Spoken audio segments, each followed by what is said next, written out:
3 days after open heart surgery, I sent a simple text asking my family to come pick me up and take me home. My son replied, "The football quarter is almost over. Take a taxi, Dad." They thought that message was the full stop to everything. By the time they started calling, I was already gone.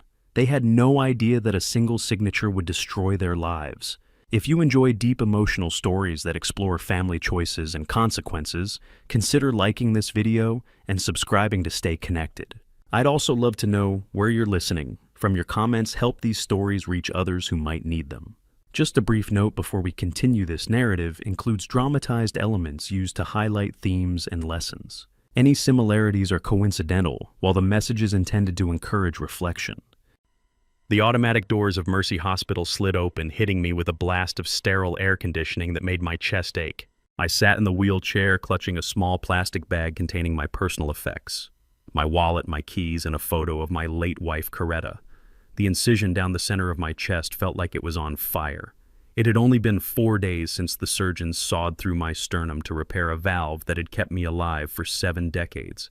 Every breath was a labor. Every movement sent a sharp electric shock radiating through my ribs. I looked at the clock on the wall. It was 2 p.m. on a Tuesday. The lobby was bustling with activity. I saw a young mother rushing to greet her husband, handing him a balloon that said, "Get well soon." I saw a teenage boy helping his grandfather into a car, carefully handling the old man's walker. I saw love in action. I saw duty. And I sat there invisible, tightening my grip on my phone. I opened the group chat named the Bennett family. It used to be active. Coretta used to send Bible verses and recipes. Now it was mostly just me sending updates that went ignored. I typed slowly, my fingers thick and calloused from 40 years of working as a mechanic. The doctor cleared me for discharge. "Can anyone pick me up? I am at the main entrance." I hit send. The message was marked as delivered immediately. Then read. I waited. 5 minutes passed, then 10. The pain in my chest was throbbing in time with my heartbeat. I shifted in the wheelchair, trying to find a position that didn't make me want to scream. I watched the 3 dots appear on the screen indicating someone was typing. Then the dots disappeared. Then they appeared again. Finally, a message from Tyrell popped up. "Dad, call an Uber. It is the 4th quarter and the score is tied." I cannot leave right now. I stared at the screen.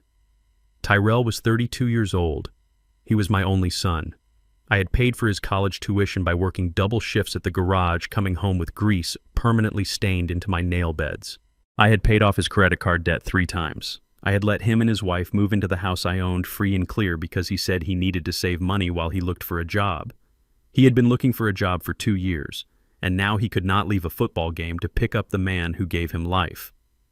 Before I could process the sting of his rejection, another message appeared. It was from Paige, my daughter-in-law. She was 28 with pale skin and eyes that always seemed to be assessing the value of everything in my house. She had never liked me. She tolerated me because I paid the bills.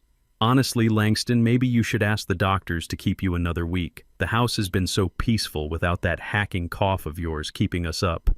We are finally getting some sleep. Just take a taxi." I lowered the phone.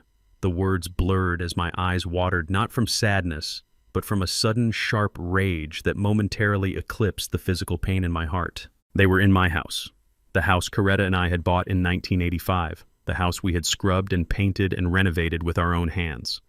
They were eating my food, watching the 85-inch television I had bought using the high-speed internet I paid for, and they could not be bothered to drive 20 minutes to bring me home. They did not just see me as an inconvenience. They saw me as a piece of furniture that made too much noise.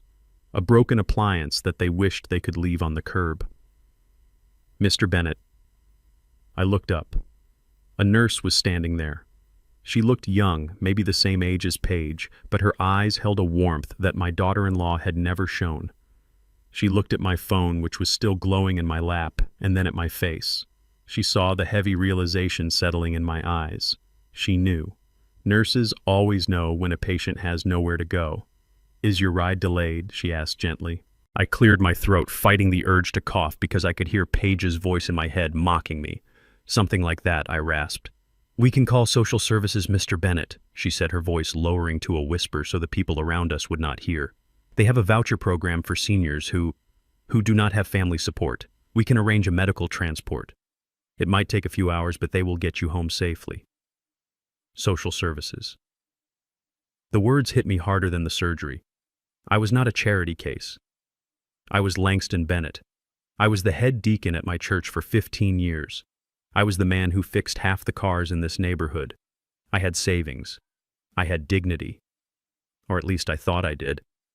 No, I said, my voice firm despite the weakness in my body. I do not need charity. But sir, you just had major surgery. You should not be alone. I am not alone. I lied. I told them not to come. I did not want to ruin the game. The nurse looked at me with profound pity. That look was the final straw. I hated pity.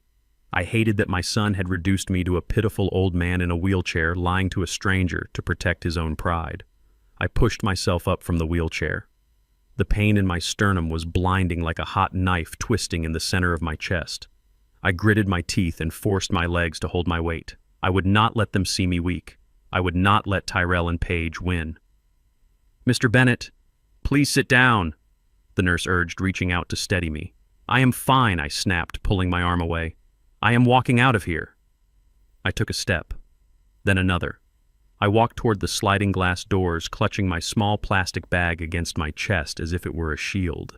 I stepped out into the humid afternoon air. The city noise was overwhelming, sirens, horns, the chatter of people. I walked to the curb, raising my hand to hail a taxi. My arms shook. My knees felt like water. But I stood there straight-backed, refusing to lean on the wall.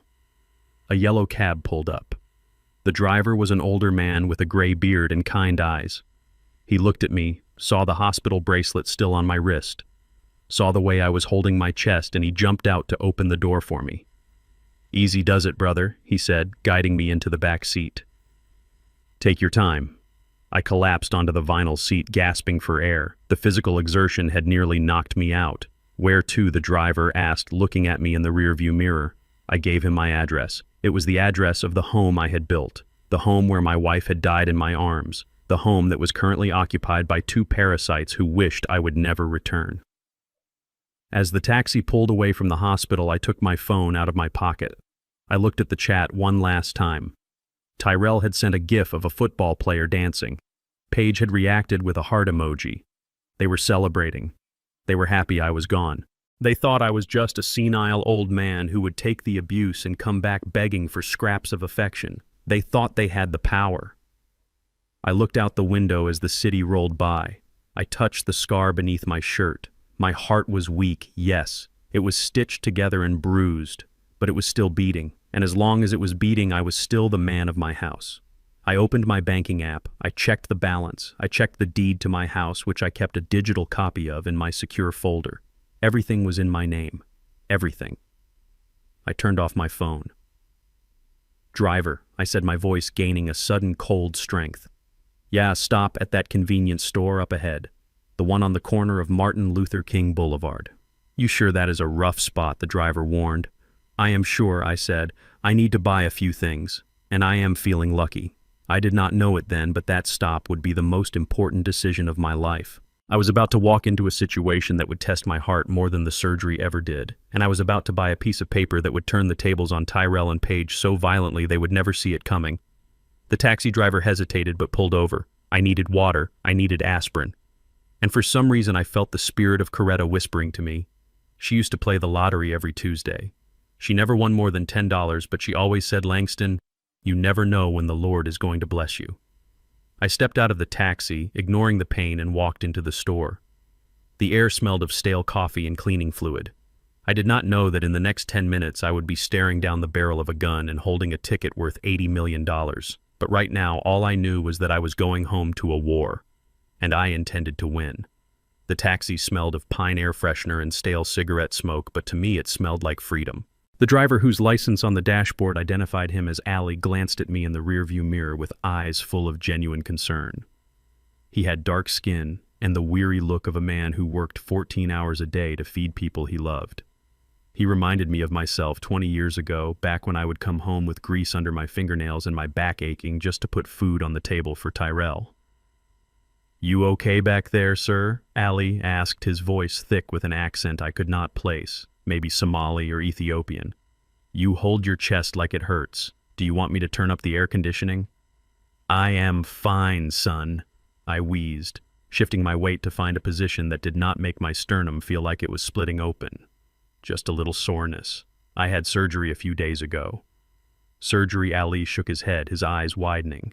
And nobody come for you. No son, no daughter. That is not right. In my country, the old men are kings. The family fights for the honor to drive them home. If my father was sick, I would sleep on the floor by his bed. I would not let him take a yellow cab. His words stung worse than the iodine on my incision. Here was a stranger, a man who probably had not seen his own father in years, giving me more respect in 5 minutes than my own son had given me in 5 years. Tyrell was probably still on the couch drinking the beer I paid for, screaming at the television while his wife complained about the air conditioning bill. It is a busy time, I lied, looking out the window to avoid Ali's gaze. Everyone is working. Ali did not say anything, but I saw him frown. He knew I was lying.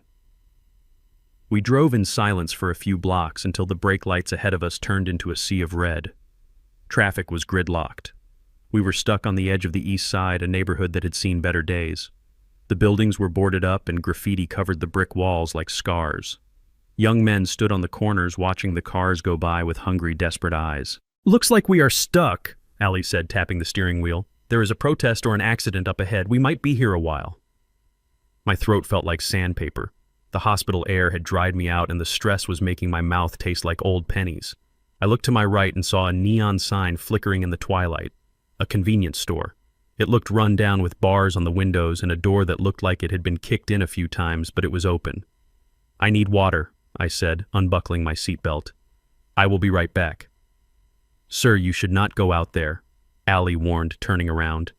"This is not a good place for a walk, especially not with that hospital bracelet on your wrist. Let me go for you." "No," I insisted, pushing the door open. "I need to move. I need to feel my legs. Just keep the meter running." I stepped out onto the cracked pavement. The humid air hit me instantly, heavy and thick. I walked slowly, clutching the cane the hospital physical therapist had insisted I take. It was a sturdy metal stick, and right now it was the only thing keeping me upright. I made my way to the store entrance, ignoring the stares of 2 teenagers leaning against a brick wall. They looked at my gray hair and my slow gait and saw prey. I looked back at them with the hard eyes of a man who had worked in a garage for 40 years dealing with cheats and hustlers. They looked away first. The bell above the door jingled as I walked in. The clerk was a middle-aged Asian man standing behind a wall of plexiglass that was thick enough to stop a bullet. He looked up from his phone, wary.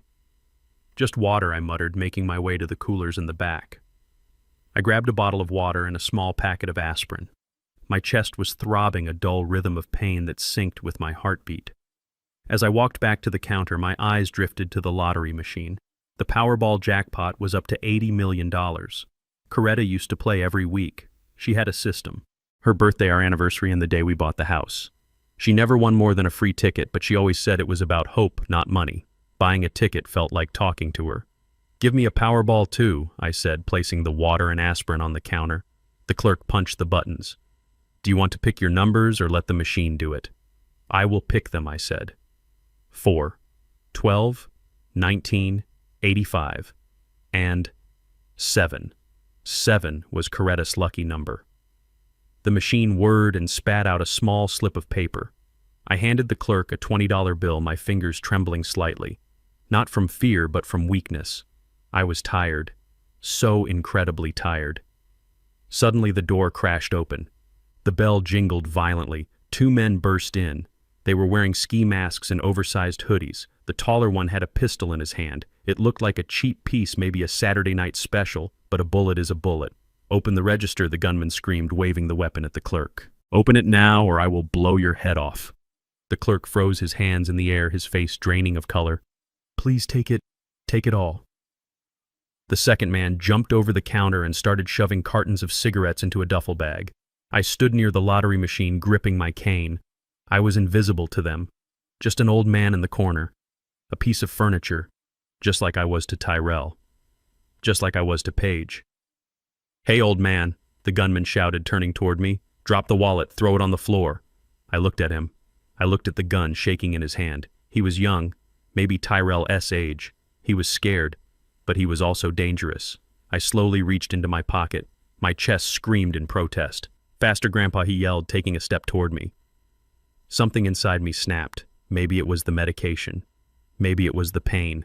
Or maybe it was the realization that I had spent my whole life being careful, working hard, playing by the rules, and I had still ended up alone in a convenience store facing a gun while my son watched football. I was done being a victim. I pulled out my wallet, but I let it drop to the side, distracting him for a fraction of a second. As his eyes followed the leather splashing onto the dirty tile, I shifted my weight. I was a mechanic. I knew about leverage. I knew about torque. And I knew that a metal cane swung with the full weight of a 200-pound man could break bone. I did not think. I swung. I brought the cane down in a vicious arc, aiming not for his head, but for his wrist. The sound was sickening, a loud crack like a dry branch snapping in a storm. The gunman screamed a high-pitched wail of agony, and the pistol clattered to the floor. Before he could recover, I drove the rubber tip of the cane into his stomach. It was a move I had learned in the schoolyard 50 years ago. He doubled over, gasping for air. The second robber popped up from behind the counter, eyes wide with shock. He saw his partner on the floor, writhing and holding a broken wrist. He saw me, a 70-year-old heart patient, standing there with teeth bared, breathing like a steam engine, holding a metal cane like a warrior-s sword. He did not want to find out what I would do next. He vaulted back over the counter and bolted out the door, leaving his partner and the cigarettes behind. The gunman on the floor tried to reach for his weapon with his good hand. I stepped on the gun, pressing it down with my orthopedic shoe. "Stay down, son," I growled, my voice rumbling deep in my chest. "Unless you want me to break the other one." The clerk was already on the phone, shouting for the police. I leaned heavily against the counter, my vision swimming. The adrenaline was fading and the pain was coming back like a tidal wave. My chest felt like it was on fire. I gasped for air, clutching the counter to keep from falling. "Sir, sit down, please," the clerk said, running around the plexiglass to help me. "You saved me. You saved my life." I sat on a milk crate, breathing hard. The gunman was sobbing on the floor, nursing his arm. I looked at him and I did not feel anger. I felt pity. He was just another lost boy making bad choices. Just like Tyrell. Sirens wailed in the distance, getting closer. Blue and red lights flashed against the store windows. Within minutes, the place was swarming with cops. And then the cameras arrived. Apparently, there had been a news crew nearby covering the traffic jam. When they heard the police scanner call about a robbery in progress and an elderly victim fighting back, they descended like vultures. I walked out of the store, supported by a paramedic who wanted to take me back to the hospital. "No hospital," I insisted. "I am going home." A young woman with a microphone and perfect hair shoved her way to the front. "Sir, can you tell us what happened inside? We heard you fought off an armed robber with a cane. Is that true?" I looked at the camera. I saw the red light blinking. I knew this would be on the evening news. I just wanted to buy some water. I said, my voice raspy and tired. "A man has a right to buy water without getting a gun shoved in his face." "You are a hero, sir," the reporter said. "You just had heart surgery, is that correct?" "Yeah," I said, 4 days ago. And you still took him down. That is incredible. What gave you the strength?" I touched the pocket of my shirt. The lottery ticket was there, crinkled and warm against my chest, right next to the long, angry scar that ran down my sternum. "I just wanted to go home," I said. "I have a son waiting for me." The lie tasted bitter. My son was not waiting. He was tolerating my existence.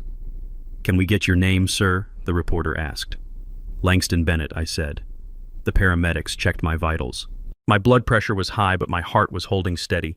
It was a tough old heart. It had survived grief, poverty, and betrayal. A robber was nothing compared to that. I saw Ali, the taxi driver, standing by his cab, waving his arms at the police to let him through. He had waited. He had not driven off. "That is my ride," I said, pushing past the reporter. "Mr. Bennett." "One more question," she shouted. I ignored her. I climbed back into the taxi, moving slowly, feeling every bruise and every stitch. Ali looked at me with wide eyes. "You are a crazy man, Baba," he said, shaking his head but smiling. "You fight the bad guys. You are like action movie star. Just drive, Ali," I said, closing my eyes. "Just take me home." As the taxi pulled away from the chaos, I reached into my pocket and pulled out the slip of paper, the lottery ticket. I smoothed it out on my knee. 4, 12, 19, 85, 7. I did not know if the numbers were winners. I did not care. I just folded the ticket carefully, making sure the corners were sharp, and slid it into my breast pocket directly over my heart. It sat there, a thin piece of paper separating my skin from the world. I did not know it then, but that piece of paper was a bomb waiting to go off. And when it did, it would blow the roof off the house on Martin Luther King Boulevard and expose every lie that had been rotting in the foundation. I leaned my head back against the seat and watched the city lights blur. I was going home. But it was not a sanctuary anymore. It was enemy territory, and I was walking in wounded but armed with something far more dangerous than a cane. I had the truth, and by tonight everyone in this city, including my ungrateful son and his venomous wife, would know exactly who Langston Bennett was. The taxi taillights faded into the darkness, leaving me standing on the cracked concrete of my own driveway. The house stood before me, a 2-story brick colonial that I had spent 30 years paying off. I knew every shingle on that roof. I knew every squeak in the floorboards. Coretta and I had planted the oak tree in the front yard when Tyrell was just a baby trying to walk. Now the tree was massive, casting a long shadow over the lawn that desperately needed mowing. I limped toward the front door, clutching my plastic bag of hospital belongings. The wind had picked up, cutting through my thin jacket and settling deep in my bones. My chest throbbed with a dull, rhythmic ache that synced with my heartbeat.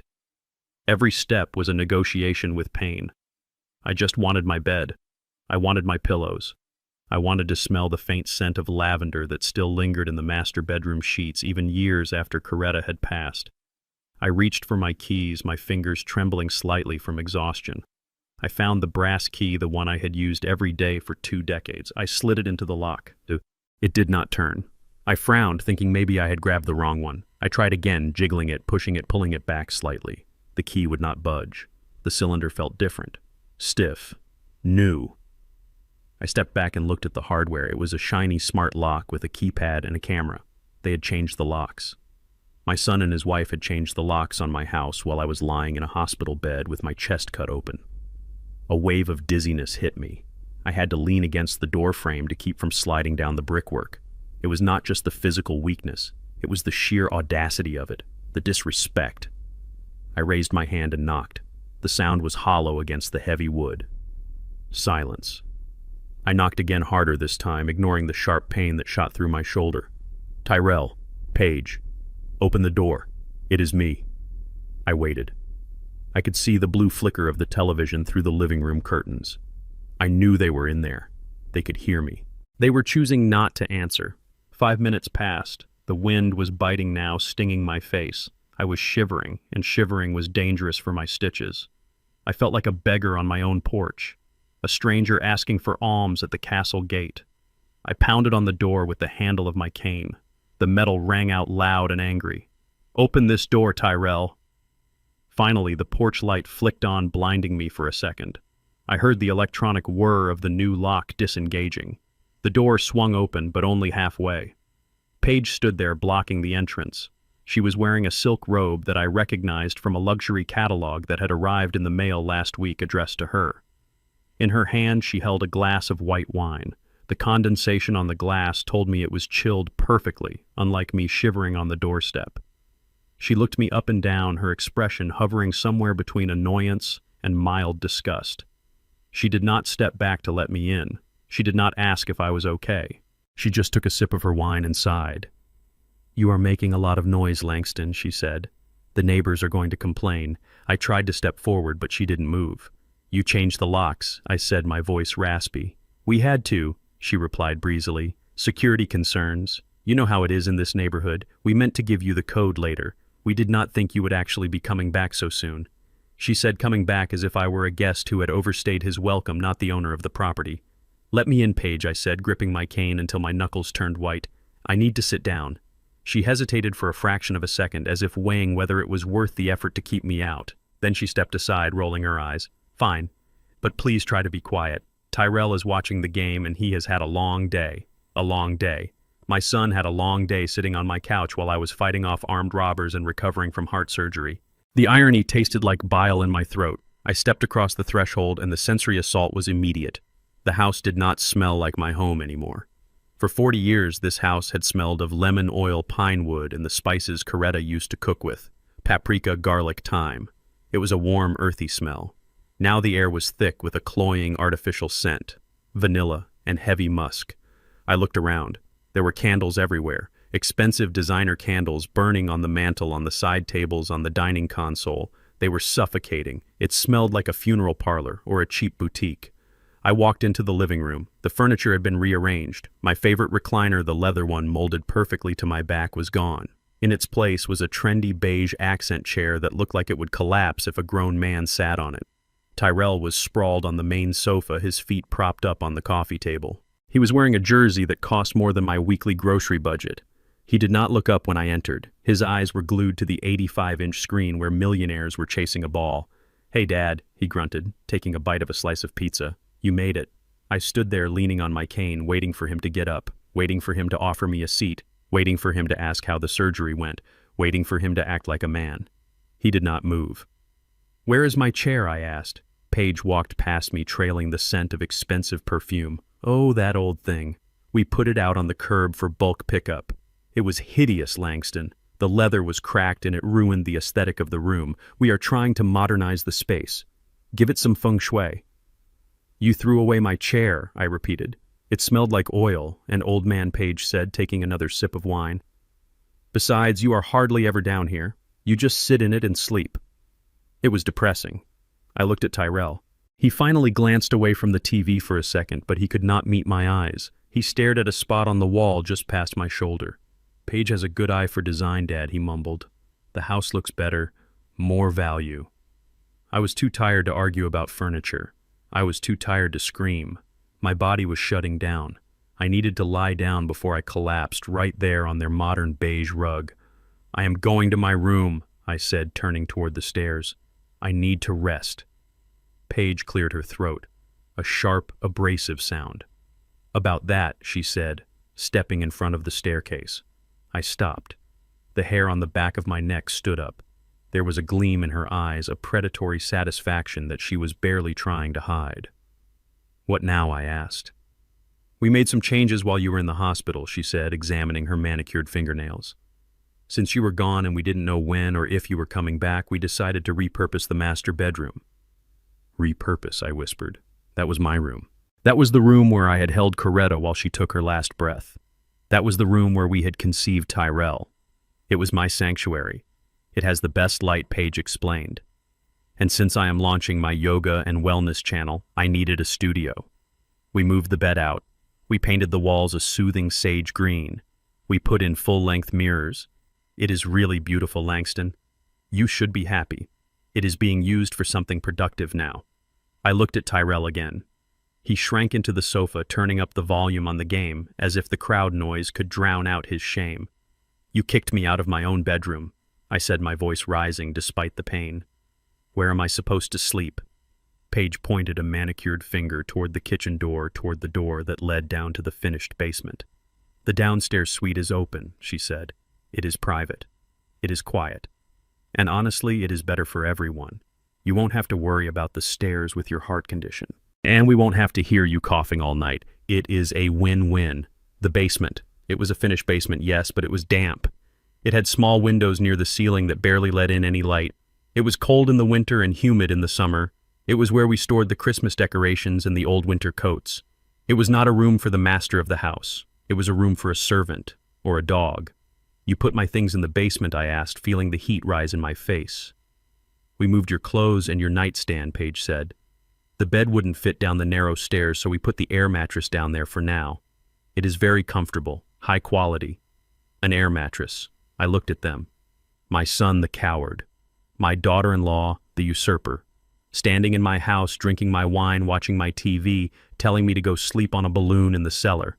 I gripped my cane. I wanted to use it. I wanted to smash the expensive candles. I wanted to shatter the TV screen. I wanted to tear down the sage green walls. But then I felt the crinkle of paper in my shirt pocket. The lottery ticket. $80 million. If I exploded now, if I kicked them out tonight, they would fight me. They would claim squatter rights. They would drag me through court. And in my condition, the stress might kill me before I ever saw a dime. No, I needed to be smarter. I needed to be cold. I took a deep breath. The pain in my chest flared hot and sharp, but I forced a smile, a tight, painful grimace. "You are right," I said. "The stairs are hard. The basement is better." Paige looked surprised. She had expected a fight. She had her claws out ready to scratch, but now she had nothing to strike. She looked disappointed. "Good," she said, sniffing. "I am glad you are being reasonable for once. Dinner is leftovers in the fridge if you are hungry. We already ate." I walked past them. I walked through the kitchen, which was filled with dirty dishes they hadn't bothered to wash. I opened the basement door. A draft of musty, cool air hit me. It smelled of mildew and neglect. I navigated the steep wooden steps one by one, clutching the railing. My legs were shaking so badly I almost fell twice. When I reached the bottom, I pulled the string for the single overhead bulb. The room was bleak. My clothes were piled in garbage bags in the corner. My nightstand was there, scratched from being dragged down the stairs. And in the center of the concrete floor was a deflated air mattress with a single thin blanket thrown over it. This was my homecoming. I sat on the edge of the mattress, which sank nearly to the floor under my weight. I was 70 years old. I had worked since I was 12, and this was what I had to show for it. I did not eat. I took my pain medication with a sip of warm water from the bathroom tap down the hall. I lay down on the plastic mattress, staring up at the unfinished ceiling. I could hear their footsteps upstairs. I could hear the muffled thumping of the television base. I closed my eyes, but sleep wouldn't come. The pain was too intense and my mind was racing. Hours passed. The house grew quiet. The television turned off. I heard them walking above me, heading toward my old bedroom. The floorboards creaked. I knew exactly where they were stepping. I lay in the darkness, listening. The ventilation system in this house was old. The ducts carried sound like a telephone wire, especially from the master bedroom down to the basement utility room, which was just behind a thin drywall partition near my head. I heard voices, clear as day. "I cannot believe he actually went down there," Paige's voice drifted through the vent. "I thought he was going to have a stroke right there in the living room." "He is weak," Tyrell said. "He looks bad, Paige. Gray. Like death warmed over." "Good," Paige replied. "The sooner he goes, the better. Did you call the lawyer?" "Yeah," Tyrell said. "I left a message." "We need to move fast, Tyrell. We cannot have him lingering down there for years. It is creepy, and I do not want to change his diapers when he gets worse. He is just recovering from surgery, Paige. He is not invalid." Yet she snapped. "But he is old, and his heart is a ticking time bomb." "Listen, I was looking at the assisted living facilities today." "You mean the nursing homes? Whatever. There is one on the state line. It is state-funded. It is cheap. It smells like bleach and boiled cabbage, but they will take him with his Medicaid. We just need to prove he cannot take care of himself." "How do we do that?" "We document it. He is confused. He is aggressive. He falls. If we report that he is a danger to himself, the state will step in. We can get power of attorney, Tyrell, and once we have that, we can sell this dump." "This is not a dump," Tyrell said defensively. "It is dated. It is old. But the land is worth a fortune. We sell the house, put him in the facility, and use the equity to buy that condo downtown, the one with the pool, the one I actually deserve." I lay frozen in the dark. My breath hitched in my throat. They were not just being cruel. They were plotting. They were planning to erase me, to lock me away in a warehouse for the dying so they could cash out my life's work for a condo with a pool. I reached up and touched the pocket of my shirt where the ticket lay. State-funded facility. Boiled cabbage. I closed my eyes and a single tear leaked out, sliding into my ear. "Okay," Tyrell said. "Okay. We will do it next week. Let him heal a little first so it does not look suspicious." "Next week," Paige agreed. "Good night, babe." Silence fell over the house, the heavy silence of a tomb. But in the darkness of the basement, my eyes snapped open. The sadness evaporated. The grief for the son I thought I had burned away, leaving nothing but cold, hard ash. Next week. They thought they had a week. They thought they had time. They thought they were the predators and I was the prey. I sat up on the deflated mattress. My chest hurt, but I didn't care. I reached for my bag and pulled out the photo of Coretta. I kissed her smiling face. "I am sorry, honey," I whispered. "I tried. I really tried with him. But you cannot save something that is already rotten." I put the photo back. Then I pulled out the ticket. $80 million. They wanted to sell the house for $500,000. They wanted to throw me away for pennies. I realized then that I wasn't just going to leave. I wasn't just going to take my money and disappear.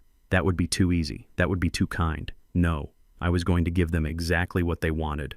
I was going to give them the world. I was going to lift them up so high they could touch the clouds. And then when they were standing at the very top thinking they had won everything, I was going to pull the floor out from under them. I checked my watch. It was 3 a.m. I had work to do. I needed a lawyer, a specific lawyer, an old friend from the neighborhood named Steinberg, a man who was as crooked as a dog's hind leg when he needed to be, but loyal to the bone to his friends. I pulled out my phone and sent a text. Steinberg, I need you. Big job. Life or death. Meet me at the diner on 4th at 6 a.m. I lay back down, but I did not sleep. I stared at the ceiling, visualizing the layout of the house, visualizing the deed, visualizing the look on Paige's face when the hammer finally fell. Let them have the master bedroom tonight. Let them dream of their condo and their pool, because tomorrow the old man in the basement was going to start a fire. And by the time he was done, the only thing left of their dreams would be smoke. The smell of garlic butter and seared beef drifted down through the floorboards, and it felt like a physical slap to my face. I sat on the edge of the deflated air mattress in the damp basement, clutching a slice of stale white bread I had found in the back of the pantry. My dinner was this dry bread and a glass of lukewarm water from the bathroom tap. My stomach growled a low rumble of hunger that echoed in the empty room. Upstairs, the sounds of a feast were in full swing. I heard the distinct clink of heavy silverware against china.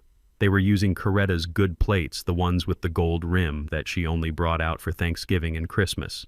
They were cutting into steaks using my wife's treasured porcelain for a Tuesday night dinner, while I rotted in the cellar like a discarded piece of trash. I took a bite of the bread.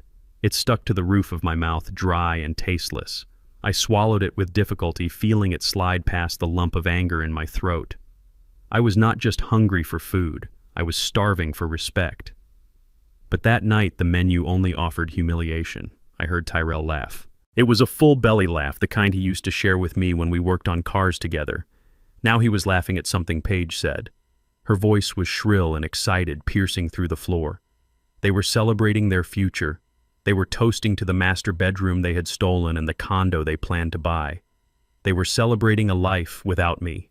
The dampness of the basement seeped into my bones, making my surgical scars ache with a sharp, biting pain. I finished the bread and drank the water, staring at the gray concrete wall. I was the man who had built the foundation of this house, and now I was imprisoned beneath it. Suddenly, the volume on the 85-inch television upstairs increased. The floorboards vibrated with the sound. I heard the familiar jingle of the 6 o'clock news. I shifted on the mattress, trying to get comfortable, but my ears were strained toward the ceiling. Then the anchor's voice boomed through the thin floor. Tonight, a local hero. Oh. A 70-year-old man recovering from open heart surgery fights off armed robbers at a convenience store on the east side. I stiffened. My heart began to pound against my ribs. Upstairs, the clinking of silverware stopped. Silence fell over the dining room. Then Tyrell shouted, "Babe, look, it is Dad." I waited. For a split second, a foolish part of me waited for the pride. I waited for my son to say, "That is my father. That is the man who raised me." Instead, Paige cackled. It was a cruel, high-pitched sound. "Look at him. He looks like a homeless person waving a stick around. God, Tyrell, he is embarrassing us on national television. Look at his hair. He looks deranged." Tyrell laughed too, joining in the mockery. "He really does look crazy. I hope nobody recognizes the last name. Can you imagine the guys at the gym seeing this? My dad, the vigilante grandpa. They were mocking the man who had saved a life. They were laughing at my survival. My heart hardened into stone. The last ember of affection I held for them was extinguished right there in the dark. I did not care anymore. I just wanted them to stop talking. Then the news anchor shifted gears, and in a twist of fate, that very same convenience store on Martin Luther King Boulevard is the location where the single winning Powerball ticket was sold this afternoon. The jackpot stands at $80 million. My hand flew to my chest pocket. The ticket was warm against my skin right next to my scar. I pulled it out. The darkness of the basement was thick, but a sliver of light from the street lamp outside cut through the high, narrow window. It was just enough. I squinted at the paper, my hands trembling not from age but from the sheer magnitude of the moment. 4, 12, 19, 85, 7. My breath caught in my throat. The air left the room. I looked again. The numbers were there. Black ink on white paper. I had the ticket. I had the $80 million. Upstairs, the anchor continued. Check your pockets, folks. If you bought a ticket at Al's Market today between 2 and 3 p.m., you might be richer than God. The silence upstairs was sudden and absolute. It was the heavy, suffocating silence of a bomb falling right before the explosion. Then a chair scraped violently against the hardwood floor. Tyrell Page shrieked. Her voice was not mocking anymore. It was hysterical, edged with a frantic greed. Your dad was there. He was there at 2:30. The news said he was buying water and aspirin. Tyrell's heavy footsteps pounded across the floor, pacing back and forth. No way. Dad never plays the lottery. Mom did. Not him. He thinks it is a tax on the poor. He is old, Tyrell Page yelled. Old people do exactly what their dead wives did. He misses her. What if he played her numbers? What if he bought a ticket?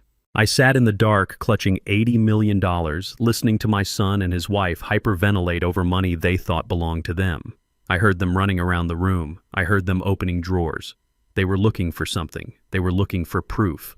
The realization hit me with the force of a physical blow.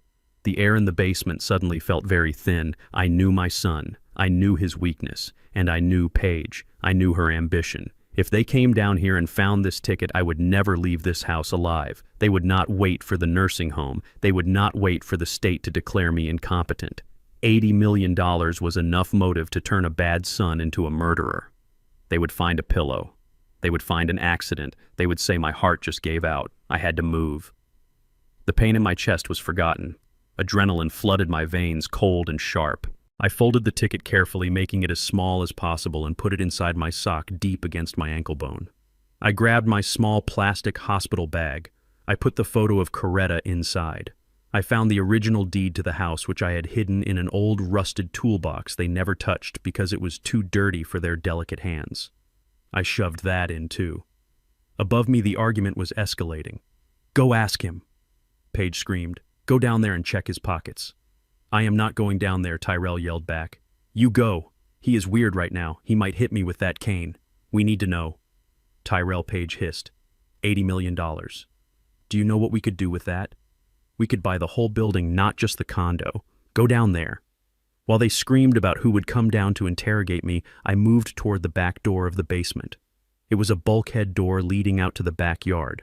It was heavy steel rusted shut from years of disuse. I gritted my teeth. I pushed. My chest screamed in protest, the stitches pulling tight against my skin.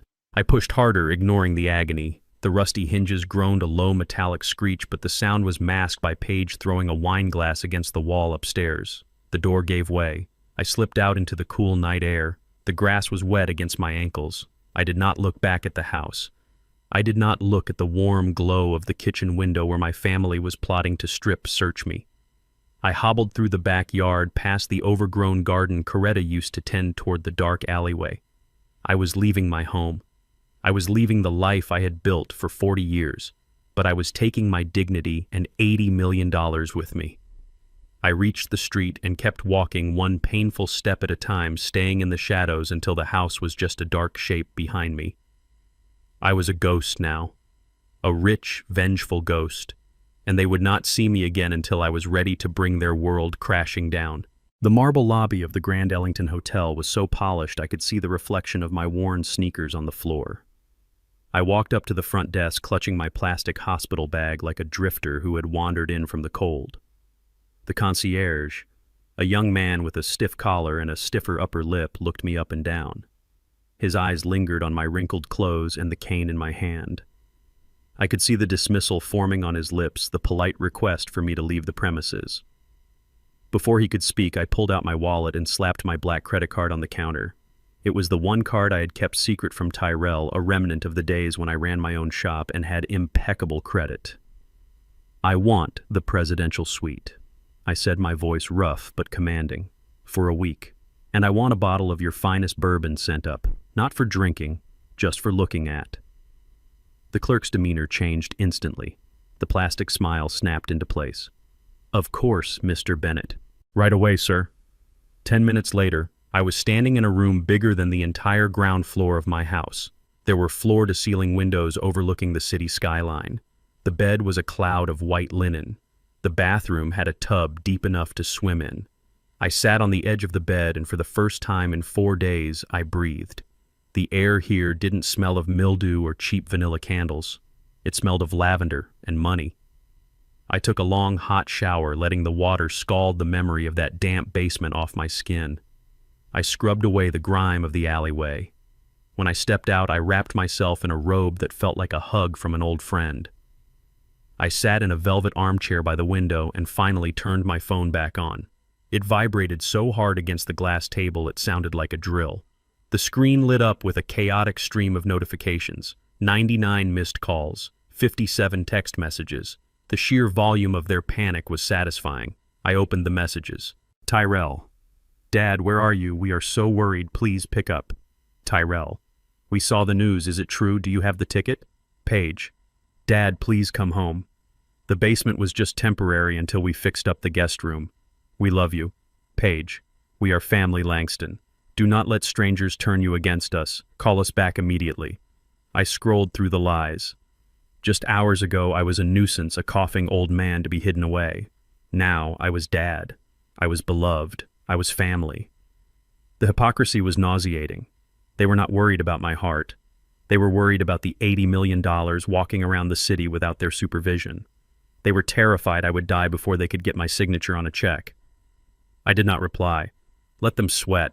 Let them stare at the empty basement and wonder if their golden goose had flown the coop for good. I ordered a steak from room service, a ribeye medium rare with asparagus. I ate it slowly, savoring every bite using heavy silver cutlery that felt substantial in my hand. I was not a prisoner in a cellar. I was Langston Bennett, and I was about to go to war. The next morning I met Steinberg at a diner 3 blocks from the hotel. Steinberg was 75 years old, a Jewish lawyer who had been practicing since before civil rights were fully codified. He wore a suit that was 20 years out of style and had a mustard stain on his tie, but his eyes were sharp as razors. We had known each other for 30 years. He had helped me with the deed to my house, and I had fixed his Cadillac more times than I could count. He slid into the booth opposite me and signaled the waitress for coffee without saying a word. "You look like hell, Langston," he grunted. "I heard you had heart surgery, and now you are running around town fighting robbers and winning lotteries. Are you trying to kill yourself?" I pulled the folded lottery ticket from my sock and slid it across the table under a napkin. "Check the numbers, Steinberg. Tell me I am not dreaming." Steinberg peeked under the napkin. He adjusted his thick glasses. He looked at the ticket, then pulled out his phone to check the winning numbers. He went still. He looked up at me and let out a long, low whistle. 80 million, he whispered. "Mazel tov, my friend. You effectively own the city. Why do you look like you are attending a funeral?" "Because my son wants to kill me for it," I said. I told him everything. The text messages at the hospital, the changed locks, the basement, the conversation I overheard about the nursing home, the plan to declare me incompetent. Steinberg listened, his face hardening into a mask of cold fury. He hated bullies, and he hated ungrateful children even more. "If you cash this ticket today, Langston, you lose," Steinberg said, tapping the table with a knobby finger. "What do you mean?" "It is my ticket." "It is your ticket, but you are a man recovering from major surgery who was just involved in a violent altercation. If you claim this money, Tyrell and his wife will file an emergency petition for guardianship. They will say the anesthesia scrambled your brains. They will say the trauma made you unstable. They will find a crooked doctor to testify that you cannot manage your own affairs. A judge might freeze the assets while they investigate, and during that investigation you could have a tragic accident on the stairs. Do you understand me?" I felt a chill that had nothing to do with the air conditioning.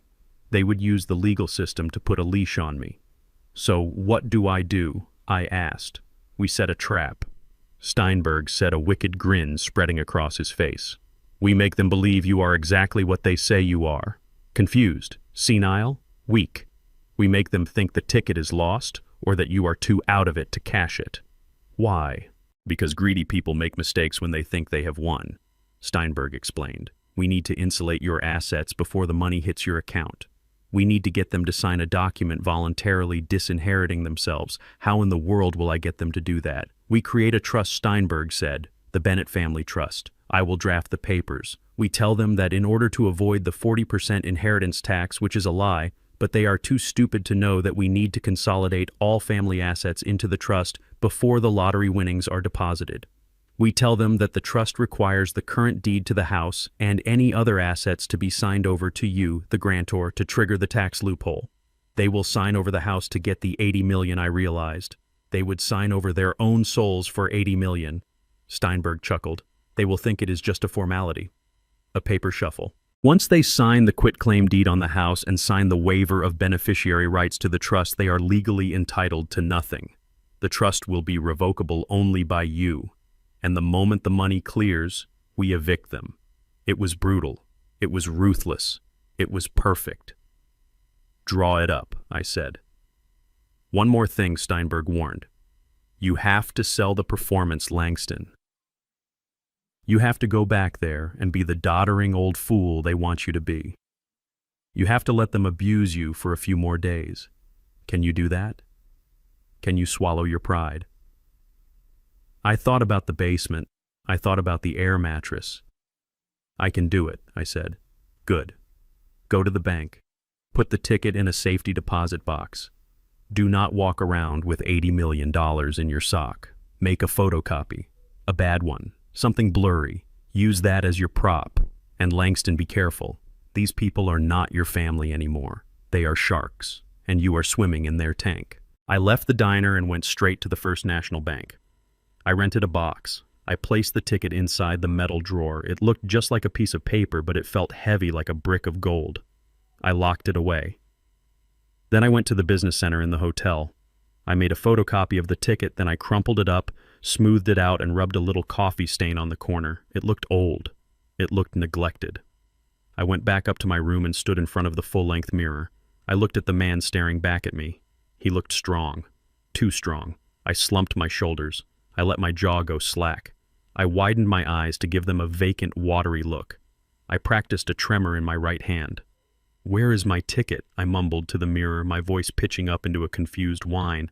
"I had it right here. Did I lose it?" I practiced until I believed it myself. I practiced until the strong, capable mechanic was gone, and in his place stood a fragile, confused old man who needed help tying his shoes. I was ready. I packed my bag. I checked out of the hotel. I took a deep breath, filling my lungs with the expensive air one last time. I was going back to the house on Martin Luther King Boulevard. I was going back to the basement, but this time I wasn't the victim. I was the actor in the final act of a tragedy, and Tyrell and Paige didn't even know they had already been cast as the fools. I walked out to the taxi stand and gave the driver the address. "It is showtime," I whispered to myself. The taxi rolled up to the curb of the house on Martin Luther King Boulevard, and before the wheels even stopped moving, I saw the front door fly open. Tyrell sprinted down the driveway like he was trying to catch a touchdown pass in the Super Bowl. He was wearing a fresh polo shirt and chinos, looking like the picture of a dutiful son.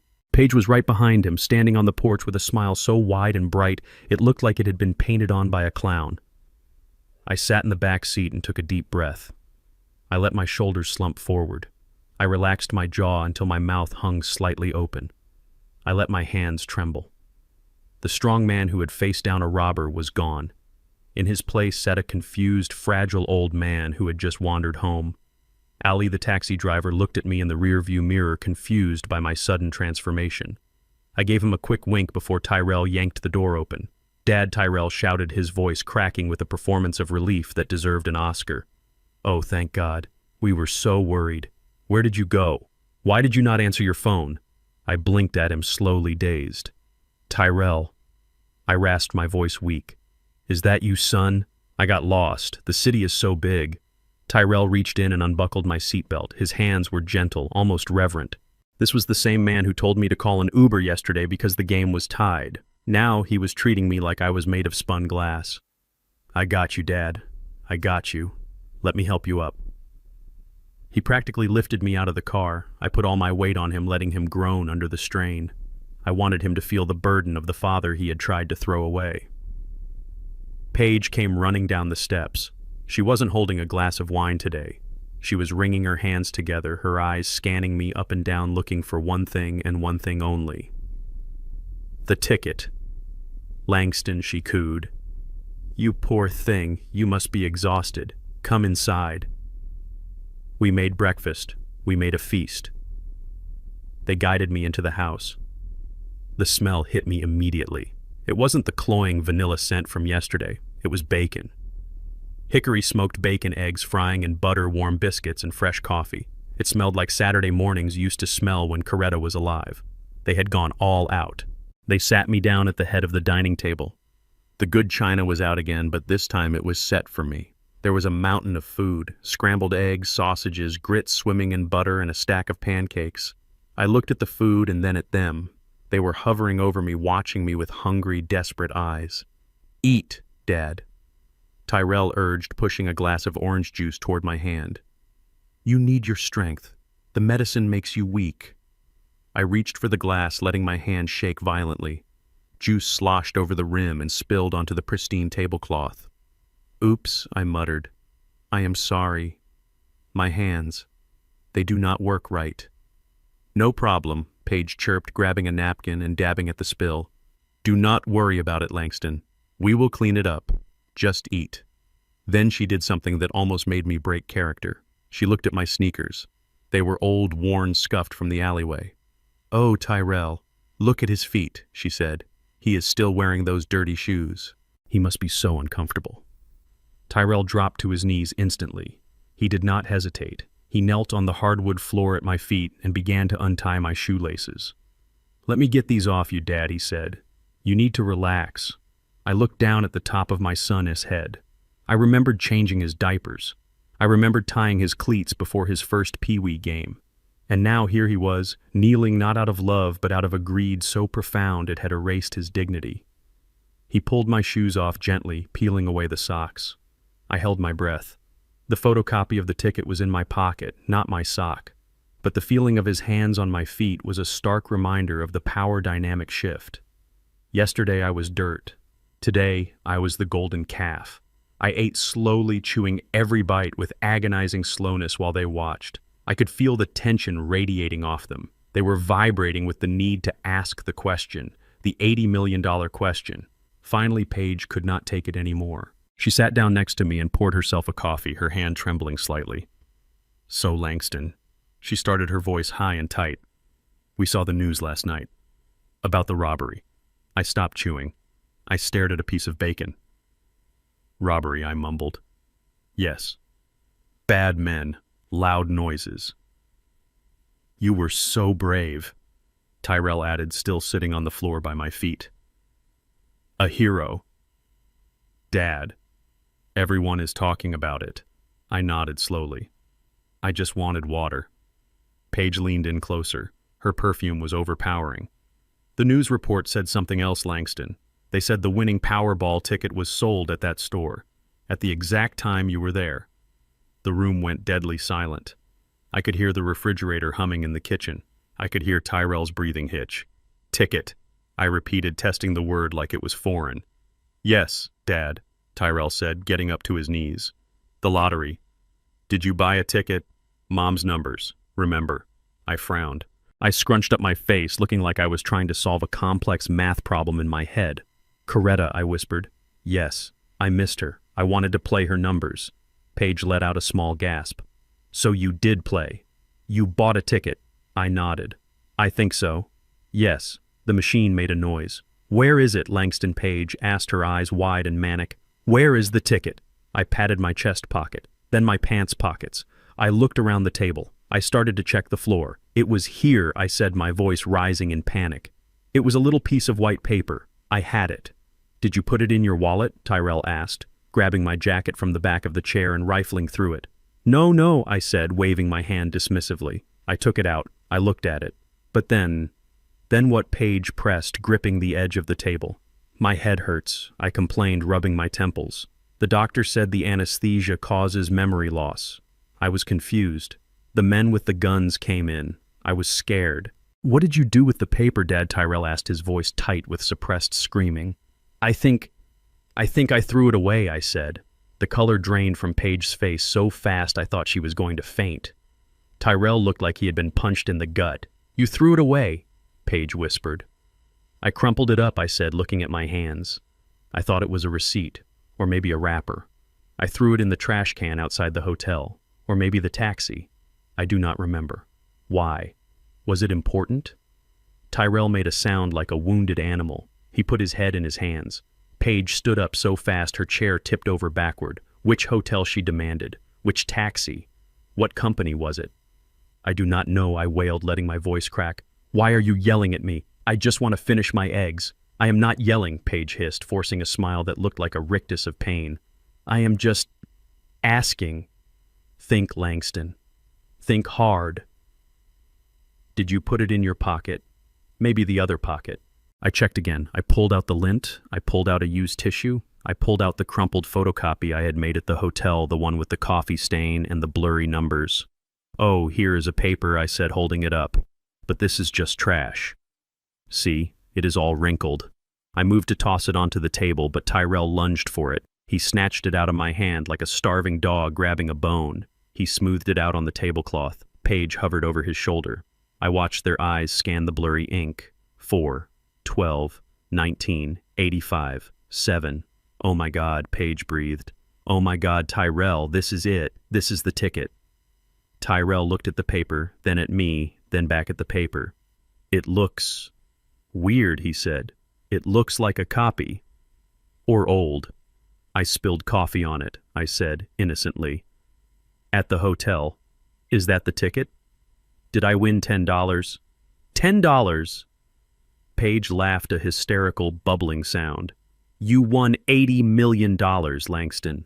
$80 million. I dropped my fork. My jaw fell open. $80 million, I repeated. That is a lot of money. We can fix the roof. We can buy 1,000 roofs, Tyrell shouted, grabbing my face and kissing my forehead. Dad, you are a genius. You are a millionaire. We are millionaires. We, I thought. There it was. Wait, Paige said, snatching the photocopy from Tyrell. This is barely legible, and it is crumpled. We have to be careful. If the barcode is damaged, they might not accept it. Where is the original, Langston? Is this the only one? I think so, I said, rubbing my eyes. My head hurts so bad. I need to lie down. No, you cannot lie down, Paige said. We need to find the original. Is this the original or a copy? It feels like regular paper. I closed my eyes and swayed in the chair. I feel dizzy, I moaned. My heart. Tyrell looked at Paige. Let him rest, babe. We have the numbers. Even if this is a copy, he must have the original somewhere. Maybe in his bag. Maybe in the other pants. Paige looked at the paper, then at me. She was calculating. She was weighing the risk of pushing me too hard versus the risk of losing the money. Okay, she said. Okay. Dad, you rest. We will take care of you. We will find everything. Tyrell helped him to the living room, not the basement. I let Tyrell help me to the sofa, the comfortable one, the one he had been hogging for years. I sat down and groaned, lifting my legs. My feet, I complained. They are swelling up again. The doctor said I need circulation. Tyrell stood there, hovering, unsure of what to do. Rub them, I said, pointing to my swollen ankles. What Tyrell asked. My feet, I said. Rub them. The doctor said, massage helps the heart, unless you want me to have another attack right here. Tyrell looked at Paige. Paige nodded sharply, mouthing the words, 80 million. Tyrell sighed. He sat on the coffee table. He took my foot, the one with the dry skin and the thick yellow nails, and he placed it in his lap. He started to rub. Harder, I commanded. It hurts deep in the bone. My son, who thought he was too good to work, who thought manual labor was beneath him, began to massage my feet with the intensity of a man trying to scrub away his sins. I leaned back and closed my eyes, hiding the gleam of triumph. Paige, I called out. Yes, Langston, she answered from the kitchen, where she was frantically searching my hospital bag. I am hungry again, I said. But not for eggs. I want soup. We have canned soup, she said. No, I said. I want Coretta S soup, the Southern-style chicken stew, the one with the homemade dumplings. It takes about 4 hours to make. You have to chop the celery very fine, and you have to debone the chicken by hand. Paige froze. I knew she hated cooking. I knew she hated touching raw meat. She bought pre-cut vegetables and ordered takeout. Langston, that takes all day, she said, her voice tight. It comforts me, I said, letting my voice tremble. It makes me feel safe. When I feel safe, I remember things better. Maybe I will remember where I put the other papers. The bait was taken. "I will start it right now," she said, slamming a cabinet door. I sat there on the soft sofa getting a foot massage from my son while my daughter-in-law chopped onions in the kitchen, cursing under her breath. I watched the dust motes dancing in the sunlight streaming through the window. I remembered the basement. I remembered the air mattress. "A little to the left, Tyrell," I said, closing my eyes, "and use two hands. Do not be lazy." They wanted the money. They wanted the power. Well, they were going to work for it. They were going to serve the man they tried to bury. And when they were exhausted, when they had given me everything they had, I was going to show them exactly what their service was worth. Nothing. The chicken soup was salty and the dumplings were undercooked, but I ate every bite while Paige watched me with the intensity of a hawk circling a field mouse. I wiped my mouth with the linen napkin and let out a long, weary sigh. My gaze drifted toward the wall of bookshelves in the den. It was Coretta's library. She had spent 40 years collecting first editions, paperback mysteries, and history books. It was her sanctuary, and since she passed it had gathered nothing but dust because Tyrell and Paige did not read anything that did not appear on a phone screen. "You know," I said, my voice trembling just enough to sell the performance, "I think I might have put that paper in a book." The silence in the room broke instantly. Paige dropped the dish towel she was holding. Tyrell froze mid-massage on my left foot. "A book?" Tyrell asked, his eyes darting to the hundreds of volumes lining the walls. "Which book, Dad?" I frowned, rubbing my temples as if the effort of thinking was physically painful. "I do not know, son." I was confused. The doctor said the anesthesia messes with the short-term memory. I just remember opening a book, maybe a blue one, or a red one. I wanted to keep it safe, like pressing a flower. Paige was already moving. She marched into the den, her eyes scanning the shelves with a mixture of greed and exhaustion. There were easily 500 books on those shelves. "Well," she said, snapping her fingers at Tyrell, "do not just sit there rubbing his feet. Start looking." "What about Dad?" Tyrell asked. "He is fine," Paige hissed. He ate his soup. "Get up, Tyrell. We have to find that ticket."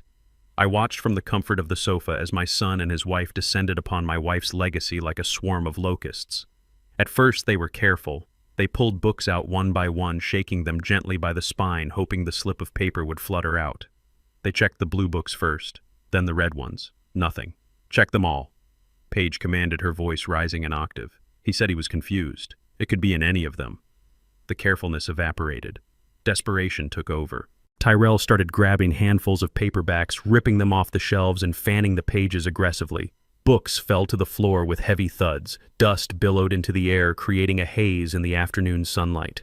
I watched Paige grab a vintage copy of Invisible Man, a book Coretta had treasured. She shook it violently, and when nothing fell out, she tossed it onto a pile of other discarded volumes, bending the cover. My heart clenched, but I kept my face impassive. They were destroying the physical memories of this house, but I reminded myself that they had already destroyed the spirit of it long ago. "Faster." Paige coughed, waving away the dust cloud. "It has to be here." I leaned back, closing my eyes, listening to the sound of tearing paper and thumping books. It sounded like rats scurrying in the walls. They were sweating. I could hear Tyrell grunting with effort, climbing the small ladder to reach the top shelves. "Is this it?" Tyrell yelled, holding up a bookmark. "No, you idiot, that is a piece of cardboard," Paige screamed back. "Keep looking." I let them dig for an hour. I let them turn the orderly library into a disaster zone.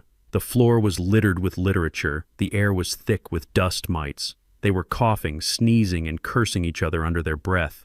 I heard Paige mutter that I was a senile old bat who should have been put in a home years ago. I heard Tyrell agree, saying he wished I had just stayed in the hospital so they could have sold the books by the pound. It was music to my ears. I decided it was time to turn the screw a little tighter. I needed to ensure they were completely pliable, completely desperate before I reeled them in. "Tyrell," I called out, my voice weak and raspy. "What, Dad?" He barked from the den, sounding out of breath. "I need my reading glasses," I said, "and the folder from my nightstand, the blue one." Tyrell appeared in the doorway, covered in dust, his hair wild, his shirt stained with sweat. He looked at me with open hostility. "Why?" he asked. "We are busy looking for your $80 million, Dad. Can the reading wait?" I sighed, shifting on the sofa and clutching my chest. "It is not for reading," I said. I feel so tired, Tyrell. My heart feels heavy. I do not think I can manage this house anymore. The stairs, the maintenance, it is too much." Tyrell's expression shifted, the hostility dampening slightly, replaced by curiosity. "What are you saying, Dad?" I pointed to the basement door. "Go get the blue folder from the nightstand downstairs. I drafted some papers a few months ago, just in case. I think I am ready to sign them. It is a power of attorney and a deed transfer. I just want to give you the house, Tyrell. You and Paige. I just want to rest." Tyrell stood frozen for a second, processing the words. Deed transfer. Power of attorney. This was the Holy Grail. This was what they had been plotting for in the dark. This was the condo with the pool. He did not walk to the basement. He ran. I heard him thundering down the stairs. Moments later, he sprinted back up, clutching the blue folder I had planted there before I left for the hospital. It contained a very official-looking document that I had typed up myself using legal jargon I found on the internet. It looked real. It had lines for signatures and dates. He practically threw it into my lap. "Here, Dad," he said, breathless. "Here is the folder. Where are your glasses?" I patted my pockets. "I do not know," I said helplessly. "I cannot see the lines without them. I need to make sure I am signing the right spot." Paige appeared in the doorway holding a copy of War and Peace by the cover, letting the pages hang open. She saw the folder. She saw the look on Tyrell's face. "What is happening?" she asked. "He wants to sign over the house," Tyrell whispered, his voice shaking with excitement. "He wants to give us power of attorney." Paige dropped the book. It hit the floor with a loud bang. Her eyes went wide. She looked at me, and suddenly the venom was gone, replaced by that sickly sweet mask she wore when she wanted something. "Oh, Langston," she cooed, rushing over to me, ignoring the dust on her clothes. "That is so sensible of you. You really do need to rest. We can take care of everything." "Find my glasses," I said, leaning my head back against the cushion. "I cannot sign without them, and my hand, it is shaking so bad." I held up my right hand and let it tremor uncontrollably. "We will find them," Paige promised. "Tyrell, look for the glasses. Check the kitchen. Check the bathroom. I will check the den again." They went back to work, but with a new frantic energy. They were not just looking for a lottery ticket anymore. They were looking for the keys to the kingdom. They tore through the drawers. They upended the couch cushions. They were dismantling the house piece by piece, driven by a greed so pure it was almost impressive. I watched them for another 20 minutes. They were sweating profusely. Paige broke a nail and screamed, but kept looking. Tyrell banged his shin on the coffee table and cursed, but kept limping around. They were suffering. They were working harder for me in this one afternoon than they had in the last 5 years combined. I decided it was time for the mercy kill.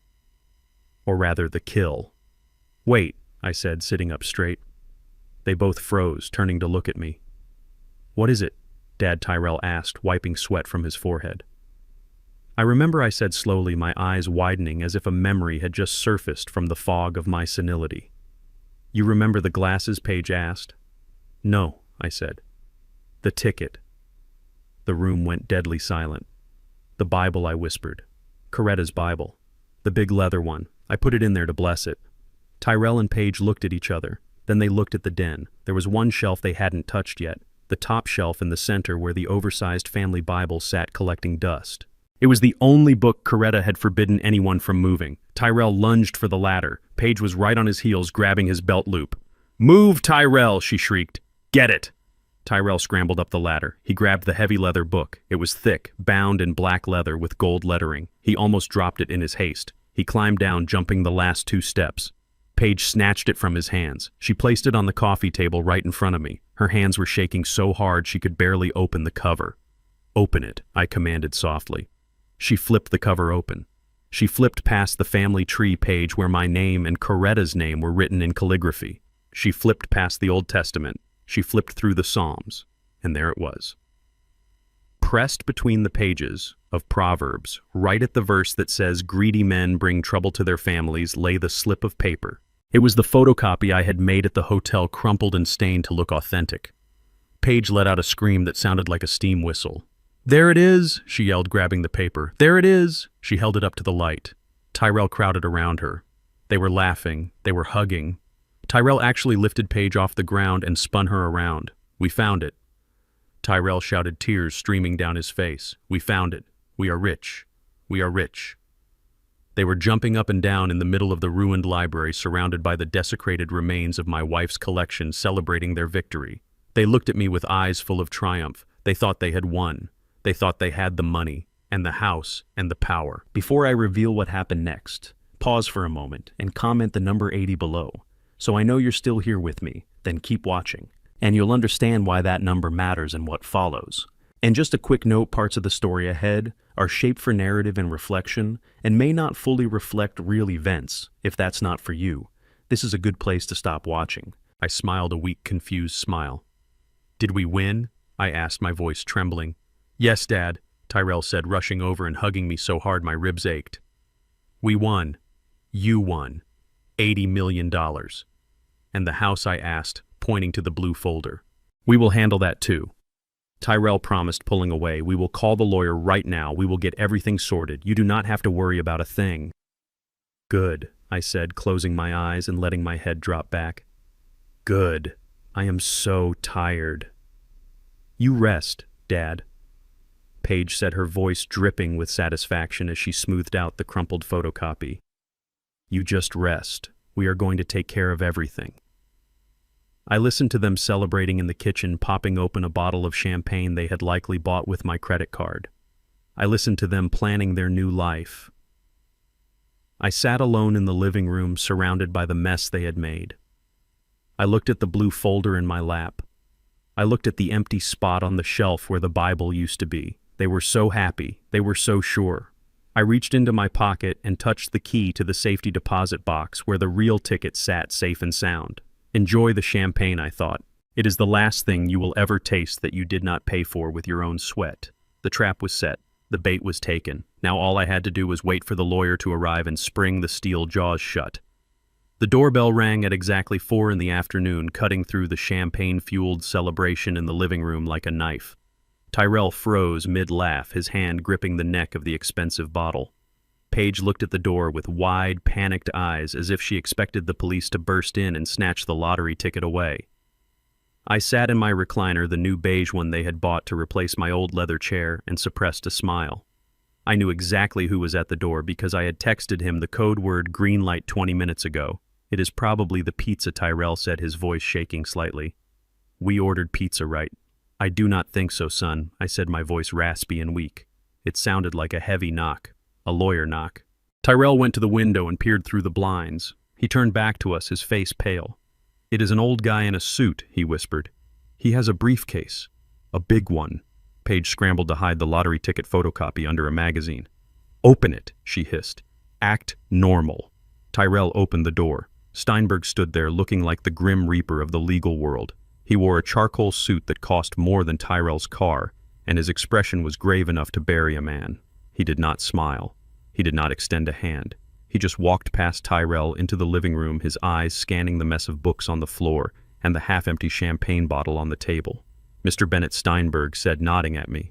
I came as soon as I received your message. Who are you? Paige demanded, stepping forward with her hands on her hips, trying to assert dominance in a room she no longer owned. I am Arthur Steinberg. Steinberg replied, his voice a deep baritone that commanded immediate silence. I have been Langston's attorney for 30 years. He contacted me regarding a matter of significant financial import. I assume this is about the ticket. Tyrell and Paige exchanged a look. They realized that the confused old man had been lucid enough to call a lawyer. Yes, Tyrell said, puffing out his chest. My dad won. We won $80 million. Steinberg did not look impressed. He looked worried.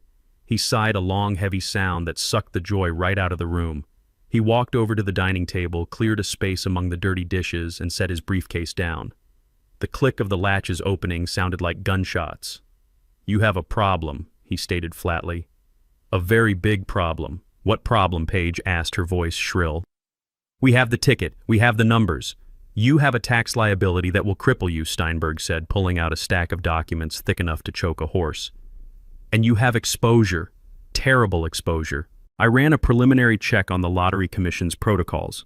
Because Langston purchased the ticket publicly and because his face is all over the news due to that robbery incident, his identity is already compromised. So what Tyrell said, everyone knows he is a hero, everyone knows he is a target, Steinberg corrected. And more importantly, the IRS knows. Do you know what the federal inheritance tax rate is for a direct transfer of wealth this size? If Langston were to pass away before the funds are fully seasoned in a trust.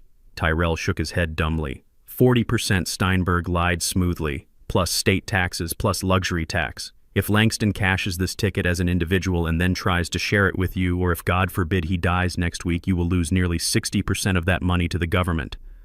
60%. Paige gasped, clutching her chest. That is almost half. That is millions. It is $50 million gone, Steinberg said. Poof. Vanished into the pockets of politicians. The room went silent. The greed in their eyes was replaced by a sheer primal terror of losing money they did not even have yet. And that is not the worst of it. Steinberg continued relentlessly. I have sources. There are rumors of distant relatives coming out of the woodwork, cousins from Georgia, an aunt in Detroit, people who saw the news report. If this money hits Langston's personal account, they will sue. They will tie this money up in probate court for 10 years. You will be bankrupt fighting legal battles before you see a dime. Tyrell sank onto the sofa, his head in his hands. It is a nightmare, he moaned. We finally catch a break and they want to take it all. I watched them. They were hooked. They were terrified. Now it was time to offer the lifeline. Is there nothing we can do, Arthur? I asked, making my voice tremble. I just want my family to be taken care of. I do not want the government to take it. Steinberg looked at me, then at Tyrell and Paige. He took off his glasses and cleaned them slowly, letting the tension build. There is one way, he said. It is complex. It is aggressive. But it is the only way to protect the principal and avoid the tax hit. What is it? Paige asked, leaning forward, her eyes hungry. We will do anything. We create a blind family trust, Steinberg explained. The Bennett Family Trust. We structure it so that the ticket is claimed by the trust, not by Langston personally. That creates a legal shield against lawsuits and bypasses the inheritance tax completely because the trust never dies. That sounds perfect, Tyrell said. Let us do that. It is not that simple, Steinberg warned.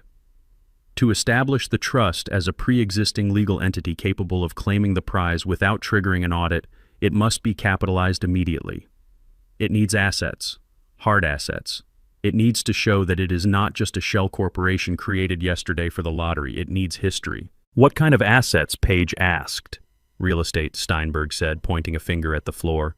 This house, and any vehicles, any savings. Everything must be consolidated into the trust immediately.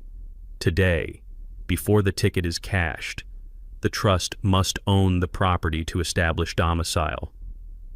I saw the hesitation in Paige's eyes. She was greedy, but she was also calculating. So we put the house in the trust, she said slowly. And who controls the trust? Steinberg pulled out a document entitled Irrevocable Trust Agreement. The grantor controls the trust, he said, gesturing to me. Langston. He is the one with the ticket. He is the origin of the wealth. He has to be the primary trustee for the first 90 days to satisfy the lottery commission.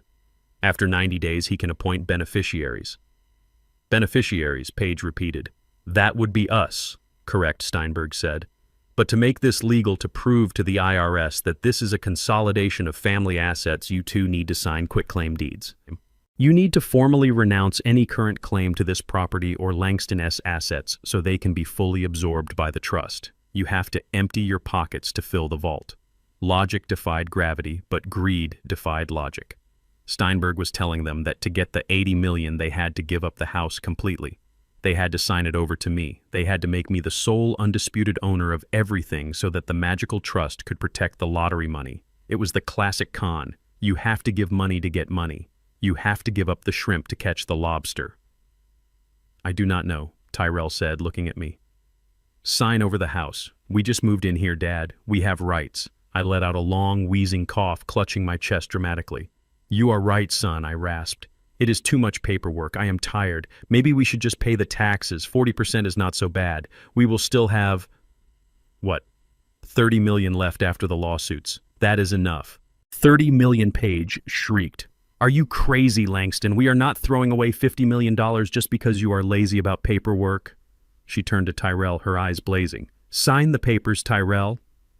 But the house, he protested. It is a $500,000 house, Tyrell, she snapped. We are talking about 80 million. Do the math. Who cares about this dusty old house when we can buy a mansion in Malibu? We sign the papers, we wait 90 days, and then we are set for life. Do not be an idiot. Tyrell looked at Steinberg. Is that true?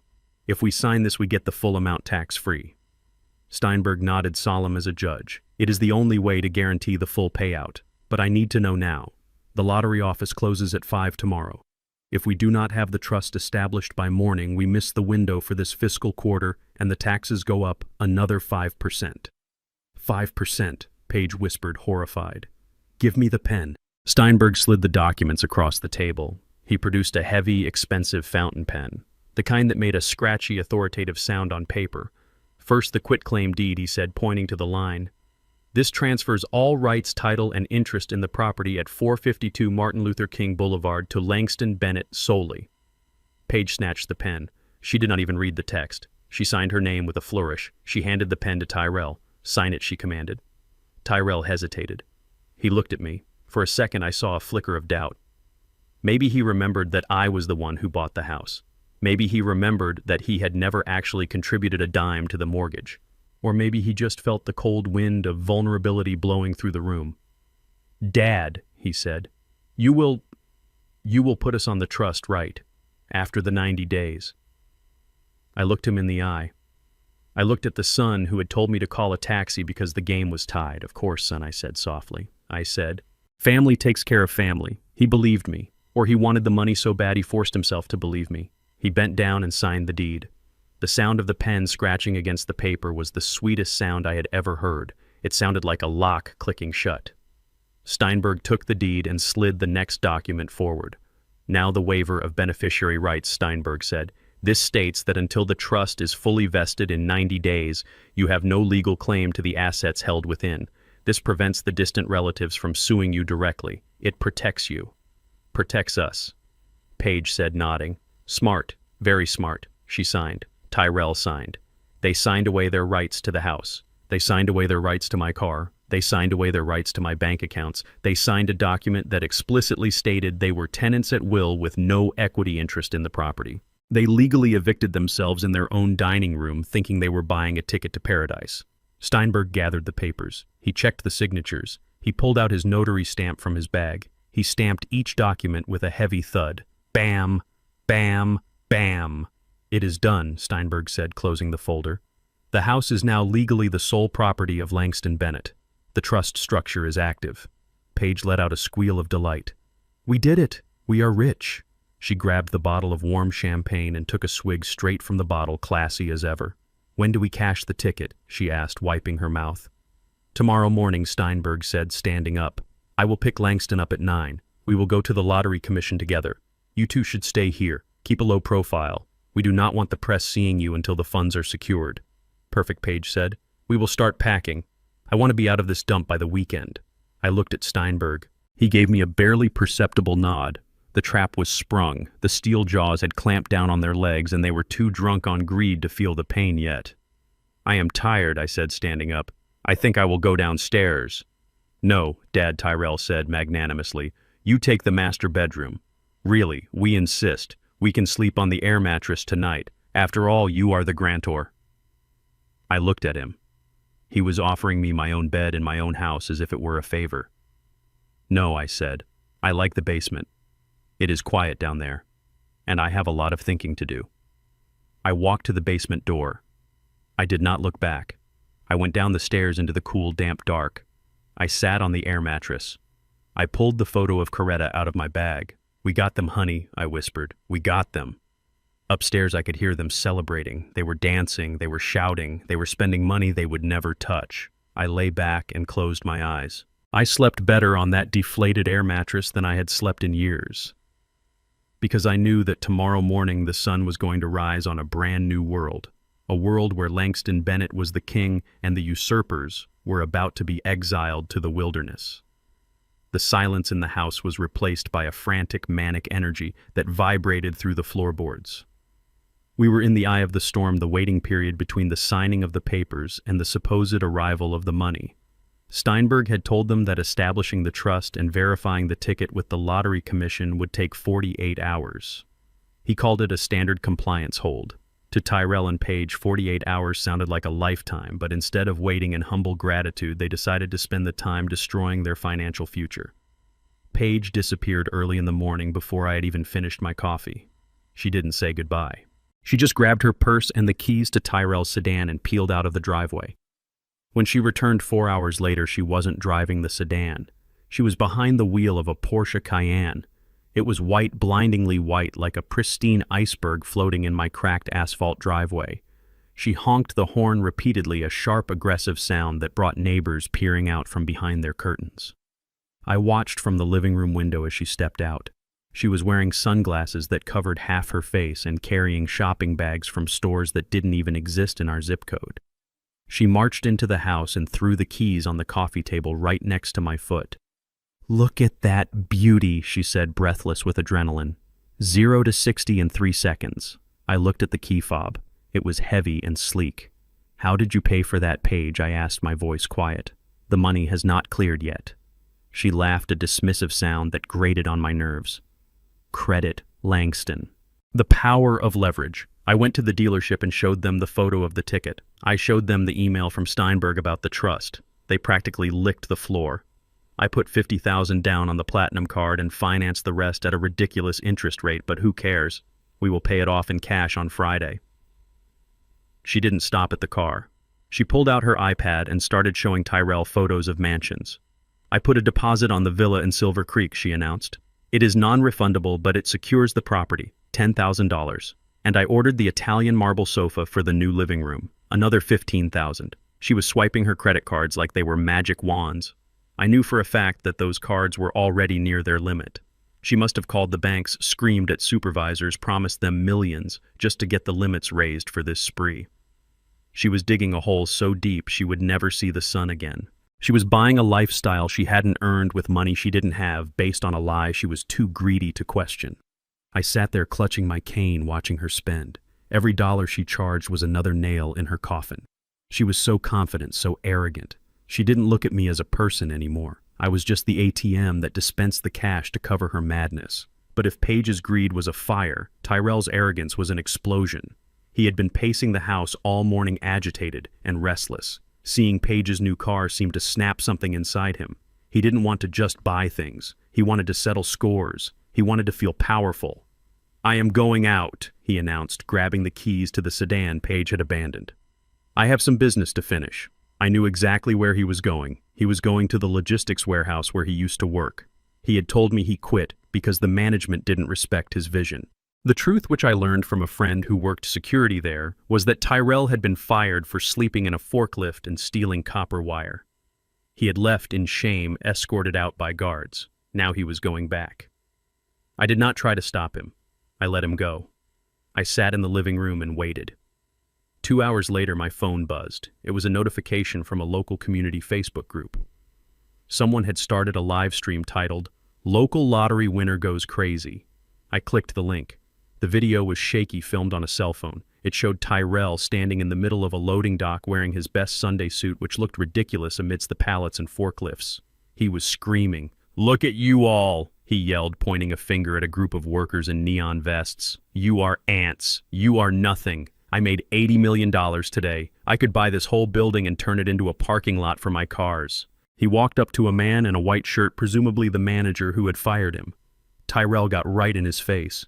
"Remember me, Henderson," he sneered. "Remember when you said I was lazy? Remember when you said I would never amount to anything? Who is the loser now? I am rich. I am a king.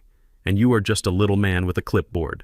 Tyrell knocked the clipboard out of the man's hand. Papers scattered across the dirty concrete. Tyrell laughed, a manic, unhinged sound. He reached into his pocket and pulled out a wad of cash, likely the last of the emergency fund he had stolen from my drawer upstairs. He threw the bills into the air, making it rain on the loading dock. "Pick it up," he shouted at his former colleagues. "Pick it up, peasants. That is more than you make in a week." Security guards rushed into the frame. Tyrell didn't run. He let them grab him, still laughing. "Do not touch the suit," he screamed as they dragged him toward the exit. "This suit costs more than your life." The video ended. I put the phone down. My chest felt tight, not from surgical pain, but from a profound, hollow sadness. That was my son. That was the boy I had taught to fish. That was the boy I had taught to change a tire. Somewhere along the way, the rot had set in so deep it had consumed him whole. He wasn't just lazy, he was malicious. He wanted to hurt people. He wanted to make others feel small, to make himself feel big. He came home an hour later disheveled and sweating, but with a gleam of triumph in his eyes. "I handled it, Dad," he bragged, pouring himself a drink. I closed that chapter. They know who Langston Bennett's son is now. Yes, I thought. They certainly do. And soon the police will know too. Evening fell. The house quieted down. The manic energy of the day began to fade into a heavy exhaustion. Tyrell passed out on the sofa, still wearing his suit jacket. Paige was on the back patio, pacing back and forth with a glass of wine and her phone pressed to her ear. I needed water. I walked to the kitchen, moving silently in my socks. The patio door was cracked open just a sliver to let in the cool night air. I could hear Paige's voice clearly. She wasn't shouting anymore. She was using her business voice, the one she used when she was trying to negotiate a discount or return a dress she had already worn. "Yes, Sunnyvale Estates," she said. "I am looking at the brochure right now. I want the Platinum Suite, the one with the private garden view." I froze. Sunnyvale Estates was the most expensive assisted living facility in the state. It was where the senators and the retired judges went to die. "Yes, money is no object," she continued. "We want the best for him." "For the first month." She paused, listening to the person on the other line. "Yes, you heard me correctly. Just 1 month. We need to park him somewhere comfortable while the legalities are finalized. We want him happy and quiet for 30 days. She took a sip of wine. I could hear the liquid slosh in the glass. "After the 30 days, once the trust assets are fully transferred to our personal accounts, we will be discontinuing the private funding. Yes, I understand that means he will have to be moved." She laughed. It was a cold, dry sound that chilled me more than the night air ever could. "Oh, do not worry about where he goes after that. Transfer him to the state ward. Send him to the charity wing. I really do not care, as long as he is out of the Platinum Suite and out of my life. He thinks he is moving into the new mansion with us. Can you believe that? He smells like old medicine and dusty books. I am not having that in my new house. Give him 30 days of luxury so he signs whatever we need him to sign and then flush him." I stepped back from the window. My hand went to my chest, instinctively covering the scar. The beat of my heart was steady, strong. It didn't flutter, it didn't break. Flush him. That was their plan. That was the end game. A month of fake kindness, a month of a nice room with a garden view, just long enough to drain the accounts and secure the power. And then the state ward, the smell of bleach and boiled cabbage, the loneliness. The end. They didn't just want the money, they wanted to erase me. They wanted to consume everything I had ever built, everything I was, and then discard the husk. I turned around and walked back to the basement door. I didn't look at Tyrell sleeping on the sofa dreaming of his revenge. I didn't look at the white Porsche in the driveway. I went down into the dark. I sat on the air mattress. I took out my phone. I dialed Steinberg's number. It was late, but I knew he would answer. "Langston," he said, his voice gravelly with sleep. "Is everything all right?" "It is done," I said. My voice was calm, calmer than it had been in days. "Did they sign?" Steinberg asked. "They signed," I said. "And they spent. And they confessed." "Confessed to what?" "To everything," I said. "To who they really are." There was a pause on the line. "Are you ready for tomorrow, Langston? It is going to be ugly." I looked at the concrete walls of my basement prison. "Bring the police, Steinberg," I said. "Bring the new owner. And bring a camera crew if you can. I want everyone to see this."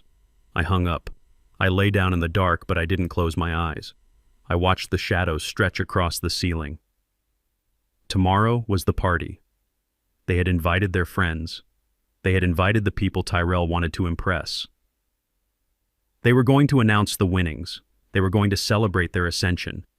But they didn't know that the floor they were dancing on had already been sold out from under them. They didn't know that the man in the basement wasn't a victim. He was the executioner, and the guillotine was sharp heavy and ready to drop. The pain in my chest woke me up at 3 in the morning. It was not a dull ache this time. It was a sharp stabbing sensation that radiated from my sternum all the way down to my fingertips. My prescription pain medication was supposed to be on the nightstand next to the air mattress, but the bottle was empty. I remembered seeing Tyrell move a box of medical supplies upstairs earlier in the day during their frantic search for the lottery ticket. He must have taken the refill bottle with him either by accident or because he thought he might need it for his own recreational use. I knew I could not make it through the night without that medicine. My heart felt like it was trying to beat its way out of a cage of barbed wire. I pushed myself up from the mattress, groaning as my joints popped. The basement was freezing. I wrapped my thin robe tighter around my body and walked to the stairs. Every step was a battle against gravity. I climbed slowly, my hand gripping the rail until my knuckles turned white. When I reached the top of the stairs, the house was silent. The only sound was the hum of the refrigerator and the distant sound of traffic from the highway. I walked down the hallway toward the master bedroom. My bedroom. Or at least it used to be. The door was slightly ajar. I pushed it open and stepped inside. The moonlight filtered through the window, illuminating the transformation Paige had wrought. The walls were that pale, sickly green she loved. My heavy oak bed frame was gone, replaced by a low platform bed with white sheets that looked too pristine to touch. Yoga mats were rolled up in the corner, and a large mirror leaned against the wall, reflecting my hunched, broken silhouette. I moved toward the ensuite bathroom, hoping to find my pills in the medicine cabinet. As I passed the vanity table, something caught my eye. It was sitting atop a pile of fashion magazines, shoved carelessly to the side as if it were a piece of junk. It was Coretta's jewelry box. It was a small mahogany chest lined with red velvet. I had bought it for her on our 10th anniversary. It was one of the first nice things I could afford to give her. She treated that box like the Ark of the Covenant. She polished the wood every week. She kept it organized and pristine. Seeing it there, sitting crooked on a pile of glossy paper with a coffee ring staining the wood lid, made my stomach turn. I forgot about the pain in my chest. I forgot about the medicine. I walked over to the vanity and reached out with a trembling hand. I lifted the lid. Inside it was a chaotic jumble. Necklaces were knotted together in a gold and silver tangle. Rings were scattered loose, not in their slots. But my eyes went straight to the small compartment in the center. The place where Coretta kept her most prized possession, her pearl earrings. They were Akoya pearls. I had saved for 2 years to buy them for her 50th birthday. They were not just jewelry, they were a promise. Coretta had worn them to church every Sunday. She had worn them to Tyrell's graduation. She had worn them in the casket when I said goodbye to her. I had taken them off her before they closed the lid because she had made me promise to save them. Save them for Tyrell's wife, she had said. Or his daughter. Keep them in the family Langston. I saw the creamy white spheres sitting in the velvet groove. I let out a breath I didn't know I was holding. They were still there.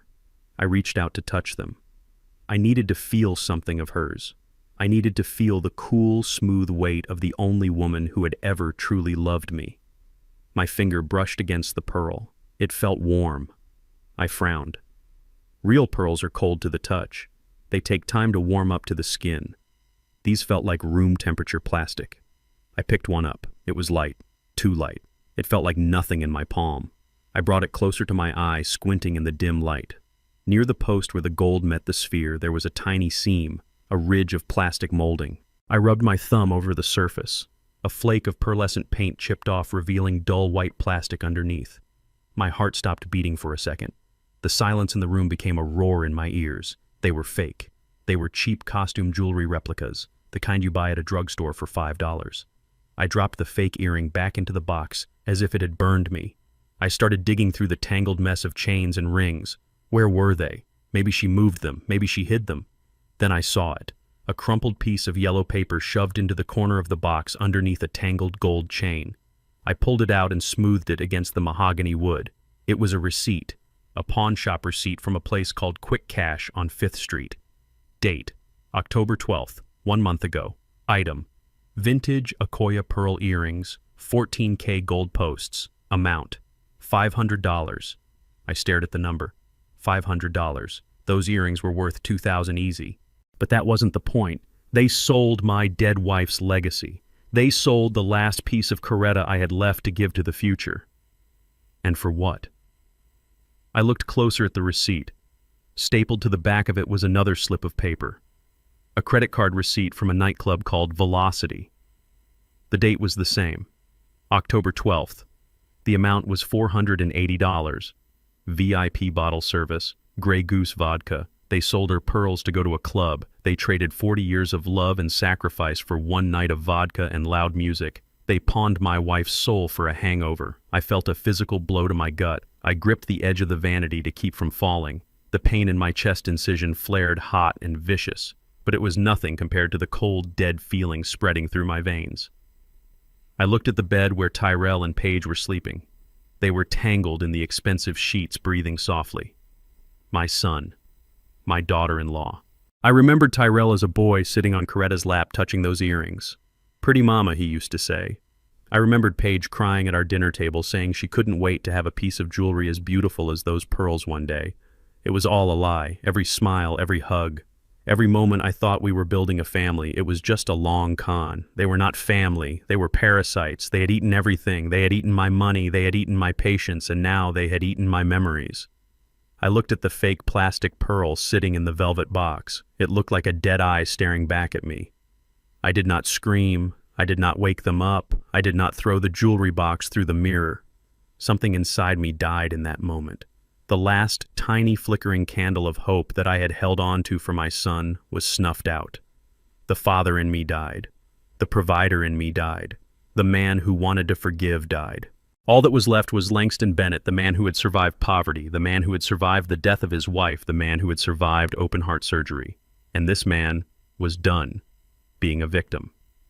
I carefully folded the pawnshop receipt and put it in my pocket, right next to the safety deposit box key.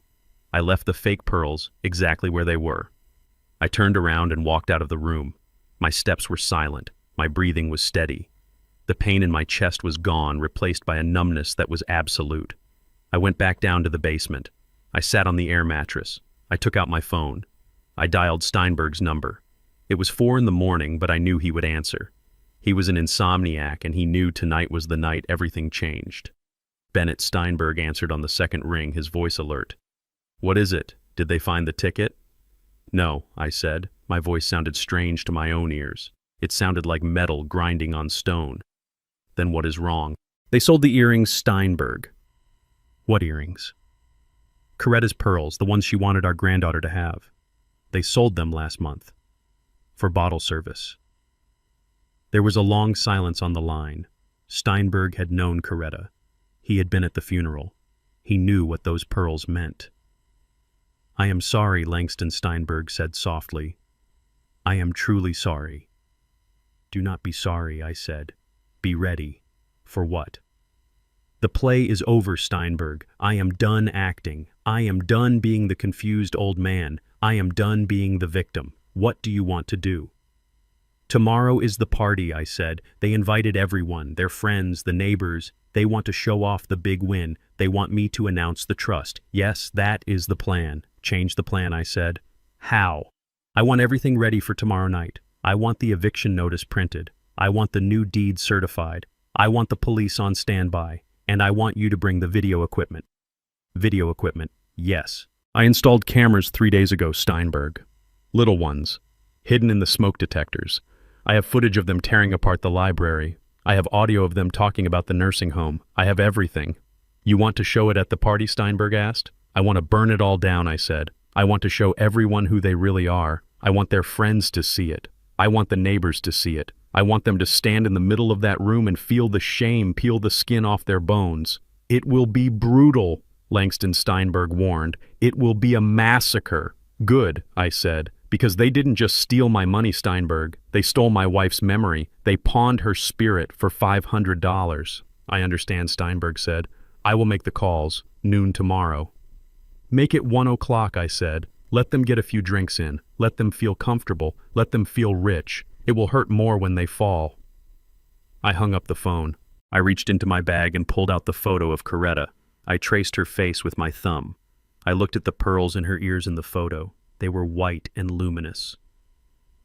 "I will get them back, honey," I whispered to the picture. "I will buy them back from the pawn shop first thing in the morning. And then I am going to make sure the people who did this never touch anything beautiful again." I lay back on the mattress. I stared at the ceiling, listening to the house settle. It was the last night I would ever spend in this basement. It was the last night Tyrell and Paige would ever sleep in a bed they didn't pay for. Tomorrow was execution day. and the judge, the jury, and the executioner were all lying right here on this air mattress waiting for the sun to rise.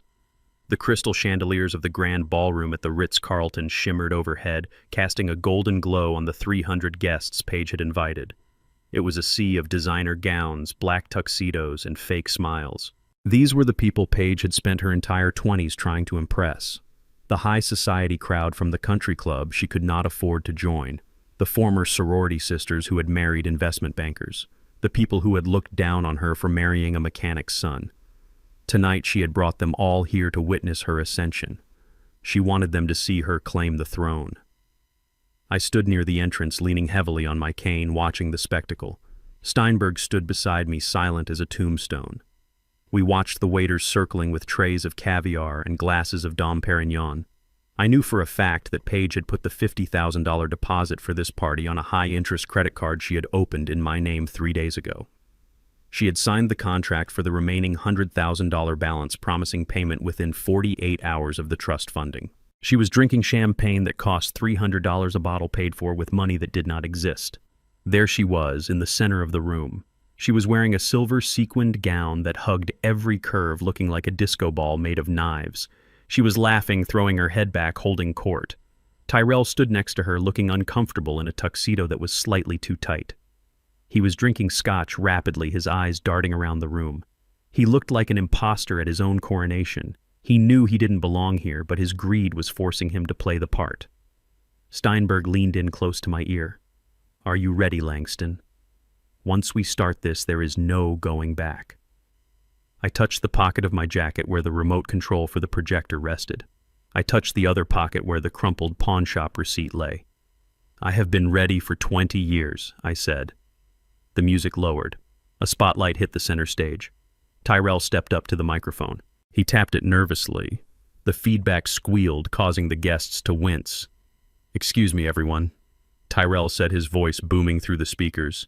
"If I could have your attention." The room quieted down. 300 pairs of eyes turned toward the stage. "Thank you all for coming tonight," he continued, gaining a little confidence. "Tonight is a special night. A night of family, a night of legacy. As many of you know, my father, Langston Bennett, recently came into a significant fortune. A murmur of excitement rippled through the crowd. This was what they came for, the smell of fresh money. But more importantly, Tyrell said, gesturing toward me with a sweeping hand, "Tonight is about trust. My father is a simple man, a hard-working man, and he knows that managing an empire requires youth and vision. So tonight, he is going to officially hand over the stewardship of the Bennett family trust to me and my beautiful wife, Paige." Applause broke out. Polite golf claps. Paige beamed, waving to the crowd like a pageant queen. Dad, Tyrell called out, "Come on up here, come say a few words." The spotlight swung around, blinding me for a second. I blinked. I gripped my cane. I began the long, slow walk to the stage. The crowd parted for me. I saw their faces. They looked at me with a mixture of curiosity and pity. To them, I was just the old lucky mechanic, the stepping stone for Tyrell's success. I climbed the stairs to the stage. Tyrell reached out to help me, his hand clammy. He tried to hug me for the crowd. I stiffened, refusing to return the embrace. He pulled away quickly, covering the awkward moment with a laugh. "Here he is," Tyrell said, handing me the microphone. "The man of the hour." I took the microphone. It felt heavy in my hand, heavier than a wrench. I looked out at the sea of strangers. I looked at Paige standing in the front row, her eyes shining with avarice. I looked at Tyrell standing beside me, sweating under the hot lights. "Thank you," I said. My voice was rough, gravelly. It echoed in the large hall. "My son says this night is about family. He is right. It is about knowing who your family really is." Tyrell nodded encouragingly, thinking I was going off on a sentimental tangent. "I want to tell you a story." I continued. A story about a man who loved his son. This man was a mechanic. He worked with his hands. He came home with oil on his skin every day for 40 years. He did this so his son would never have to touch a tire iron. He did this so his son could go to college. He did this so his son could have soft hands. The room was silent. People love a rags to riches story. The son grew up, I said.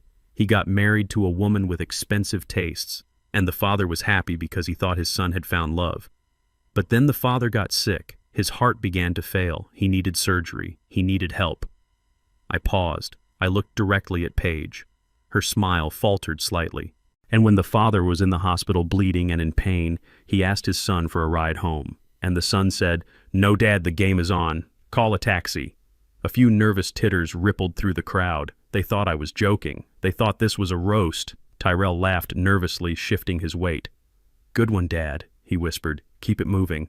And when the father got home, I continued, my voice dropping an octave, getting colder, getting harder. He found that his son and his wife had changed the locks. They let him in eventually, but they told him his bedroom was gone. They told him he coughed too much. They told him he smelled like old medicine. So they put him in the basement. The nervous laughter died. The room went dead silent. Paige's smile vanished completely. She took a half step forward, her eyes widening. "They put him on an air mattress on the concrete floor," I said, "while they slept in his bed, while they ate off his wife's china, while they drank his wine." Dad, Tyrell hissed, stepping closer to me. "Stop it! You are confused. This is not the time." I turned to him. I looked him dead in the eye. "I am not confused, son. I have never been clearer. You see, folks, my son thinks I am senile. He thinks the anesthesia rot my brain. He thinks I do not hear them talking at night through the vents. He thinks I do not know what they planned." I reached into my pocket and pulled out the remote. They wanted the money, I said. They wanted the $80 million, but they did not want the father attached to it. They wanted the trust, but they did not want the truster. So they made a plan to put the old man in a nursing home, a plan to declare him incompetent, a plan to erase him. Tyrell grabbed my arm. "Give me the mic." He growled, his mask of the loving son slipping to reveal the panic underneath. "Cut the mic." Someone cut the mic. But Steinberg had paid the sound guy $500 before the show started. The mic stayed on. I pulled my arm away from Tyrell. I pointed the remote at the massive projection screen behind us, the screen that was supposed to show a photo montage of our happy family life. "But why tell you?" I said. "When I can show you." I pressed the button. The screen flickered to life. The image was grainy black and white footage from a hidden camera. It showed my living room. The timestamp was 3 days ago. The audio boomed through the speakers crystal clear. Paige's voice filled the ballroom, sharp and venomous. "He smells like death, Tyrell. I cannot stand it. We have to get him out of here." The crowd gasped. It was a collective, sharp intake of breath. On screen, Paige was pacing, holding a glass of wine, kicking my old shoes out of her way. "Just give it a week," Tyrell's voice replied from the speakers. "We get him to sign the papers, then we dump him at the state facility. Who cares if it smells like cabbage? He will be dead in a year anyway." On stage, Tyrell turned white. He looked at the screen, then at the crowd. He looked like a deer in headlights. "That is fake," he shouted, waving his hands. "That is AI. That is not real." The video cut to a new clip. It was the kitchen. Tyrell was standing by the counter holding my wallet. He was pulling out the $60 I kept for emergencies. Pizza money. He laughed on the video, stuffing the cash into his pocket. The old man does not need cash in the basement. What is he going to buy? Rats? A woman in the front row covered her mouth with her hand. A man near the back booed. The video cut again. This time it was the bedroom. Paige was sitting at the vanity. She was holding Coretta's jewelry box. She was holding the pearl earrings.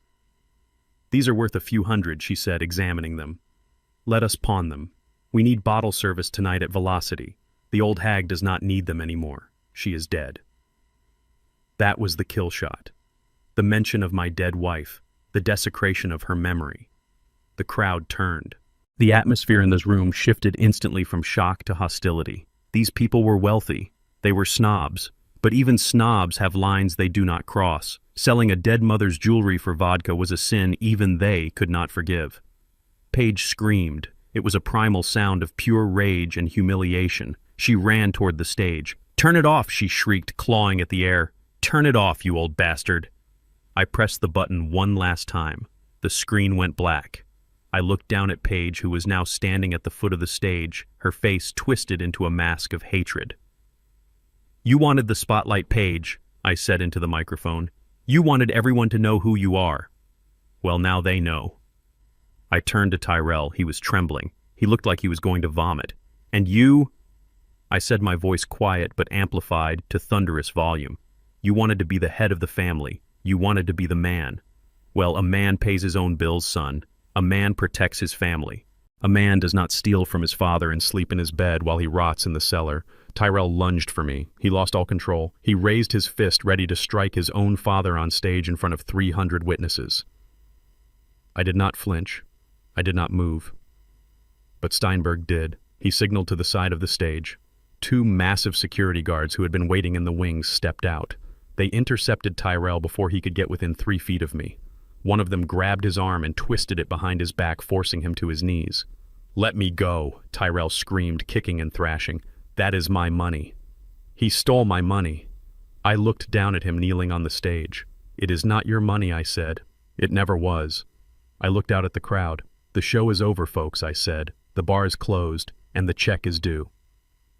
I dropped the microphone. It hit the stage with a deafening thud that echoed the finality of the moment. I walked down the stairs past Paige, who was sobbing on the floor, past the stunned guests who parted for me like the Red Sea. Steinberg walked beside me, picking up his briefcase. We walked toward the exit, leaving the chaos behind us. I could hear the shouts. I could hear the accusations. I could hear the sound of a world collapsing. And for the first time in a long time, my heart didn't hurt at all. It felt light. It felt clean. It felt free. The silence in the grand ballroom was heavy enough to crush a man. Tyrell remained on his knees, his tuxedo trousers straining against the floorboards, while the 2 security guards held his arms in a vice grip. He looked up at me with eyes that were red and wet with a mixture of rage and terror. The guests who moments ago had been sipping expensive champagne were now backing away, forming a wide circle around the wreckage of my family. They watched with the morbid fascination of drivers passing a fatal car crash. Paige stood near the edge of the stage, her chest heaving, her mascara running in dark rivets down her face, ruining the makeup she had spent 3 hours applying. You cannot do this, Tyrell whispered, his voice cracking under the weight of his denial. The trust. We signed the papers. We are the beneficiaries. You said after 90 days it was ours. Steinberg stepped forward. He opened his briefcase with a sharp click that echoed through the room. He pulled out the document Tyrell and Paige had signed with such eager greed just 24 hours ago. He held it up to the light so everyone could see the signature. You did sign the papers, son, Steinberg said, his voice projecting to the back of the room without the need for a microphone. You signed a quitclaim deed transferring all rights to the house to Langston, and you signed a waiver of beneficiary rights for the Bennett Family Trust, but you did not read the fine print of the trust structure itself. What fine print? Paige shrieked, stepping forward. We are the family. Who else would the money go to? I took the microphone back. It felt cold in my hand. I established the trust yesterday, I said, my voice steady and hard. But it is not a family trust. It is a charitable remainder trust. Tyrell blinked. What does that mean? It means, I said, leaning down so he could hear me clearly, that the $80 million has already been transferred. Every single cent. It was wired this morning at 9 o'clock. Transferred where Paige screamed. To your account. No, I said. To the Coretta Bennett Foundation. The name of my late wife hung in the air. I saw a few of the older guests nod in recognition. They remembered her. They remembered her kindness. I donated the entire jackpot, I continued. The money will be used to build affordable housing for seniors. It will pay for medical care for people who have been abandoned by their families. It will ensure that no one else has to sleep in a basement because their children want a yoga studio. You gave it away, Tyrell choked out. You gave away $80 million. I did not give it away, I corrected him. I invested it in people who deserve it, people who know the value of $1, people who would never sell their mother's jewelry for a bottle of vodka. You are lying, Paige hissed. You are just saying that to hurt us. You would never throw away that kind of money. You are too cheap. You are a miser. Steinberg pulled another document from his case. It was a receipt, a wire transfer confirmation from the Lottery Commission directly to the nonprofit organization escrow account. It is done, Mrs. Bennett Steinberg said coldly. The money is gone. It is irrevocable. Langston Bennett does not have $80 million, and neither do you. The reality hit them like a physical blow. I watched the hope die in their eyes. I watched the dreams of the Malibu mansion and the private jets evaporate into smoke. They were not millionaires. They were just two broke people in expensive clothes they could not afford standing in a room full of people who now despised them. But we still have the house, Tyrell stammered, trying to find some piece of debris to cling to in the storm. We have the house on Martin Luther King Boulevard. The land is worth money. We can sell it. We can start over. I shook my head slowly. You do not have the house, son. You signed the quitclaim deed. Remember, you gave it to me. So give it back. Tyrell pleaded. Just give us the house, Dad, please. We have nowhere else to go. I do not have the house either, I said. What? Paige asked. I sold it, I said, this morning. While you were getting your hair done. While Tyrell was picking up his tuxedo, I met with a developer. A man who has been trying to buy that block for years. I sold it to him for cash. 50% below market value just to get the deal done fast. You sold our home, Tyrell whispered. It was my home, I snapped. You were just squatting in it, and the new owner takes possession in 1 hour. He is sending a crew to change the locks and clear out the debris. Debris, Paige whispered. Our stuff. Your stuff is on the curb, I said, or it will be by the time you get there, if the scavengers have not gotten to it first. The devastation was total. They had nothing. No money, no house, no future. That was when Tyrell snapped. The realization that he was truly destitute, that he had played the game and lost everything, broke whatever sanity he had left. He let out a roar of pure animalistic rage. He threw his body weight against the guards. He managed to break one arm free. He lunged for me, his fingers curled into claws reaching for my throat.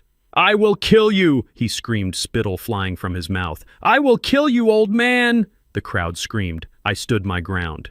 I did not flinch. I did not back down. I looked at the violence in his eyes and I saw the stranger he had become.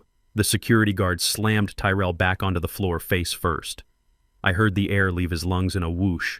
The second guard dropped a knee onto his back, pinning him down. Tyrell thrashed and cursed, shouting obscenities that made the high society guests cover their ears. Get him off me, Paige yelled, running toward Tyrell. Let him go! She raised her hand to strike the guard. It was a foolish mistake. The guard caught her wrist mid-air. He did not hurt her, but he held her firm. That is assault, ma'am, he said, his voice flat. Suddenly the double doors at the back of the ballroom burst open. It wasn't the police. Not yet. It was the hotel manager, a man named Mr. Sterling, no relation to the lawyer. He looked furious. He was followed by two men in cheap suits holding clipboards. Mr. Bennett, the manager, shouted, marching through the crowd. Mr. Tyrell Bennett. Tyrell looked up from the floor, his face pressed against the carpet. What? He spat. Your credit card was declined, the manager announced loudly enough for everyone to hear. We tried to run the final balance for the event, the catering, the bar tab. It came back insufficient funds. We tried the secondary card, also declined. We tried your wife's card, declined. Of course they were declined, I thought. I had called the fraud department this morning. I had reported all the cards Paige had opened in my name as stolen. I had frozen everything. That is a mistake, Paige shouted, struggling against the guard. We are millionaires. Run it again. It has been run 5 times, the manager said, his face red. The bill is $150,000. And unless you can produce a valid form of payment right now, I am calling the authorities for theft of services. $150,000, Tyrell moaned into the carpet. And we are next, one of the men with the clipboard said, stepping forward. He looked at Tyrell on the floor, then at Paige. Are you Paige Bennett? Get away from me, she hissed. You are served, the man said, dropping a stack of papers on the floor next to her. Lawsuit from the Porsche dealership. You put a deposit down with a fraudulent check. They want the car back immediately. The second man stepped up. And this is from the furniture store, and the travel agency, and the wedding planner. Papers rained down on them like confetti at a parade from hell. Lawsuits, summons, demands for payment. The debt they had racked up in 48 hours based on a lie was burying them alive. Steinberg looked at me and checked his watch. Right on time, he murmured. Then came the sirens. We could hear them wailing outside, getting closer and closer. The guests began to scatter, heading for the exits, terrified of being associated with the disaster unfolding on stage. The police entered the ballroom. 4 uniformed officers. They did not look happy. They saw the security guards holding Tyrell down. They saw Paige screaming at the process server. What is going on here? The sergeant demanded. That woman tried to assault my staff, the security guard said, pointing at Paige, and this man tried to attack his father. Arrest them, I said, stepping forward. My voice was calm, cold. I want to press charges. Attempted assault, elder abuse, and fraud. Fraud. Paige screamed, "You are the fraud. You tricked us." "I did not trick you," I said. "I tested you, and you failed." The police hauled Tyrell up from the floor. He was weeping now, the rage replaced by a pathetic sobbing fear. They handcuffed him. The click of the metal cuffs was the final period at the end of his sentence. "Dad, please," he cried, snot running down his nose. "Dad, do not let them take me. I am your son." I looked at him.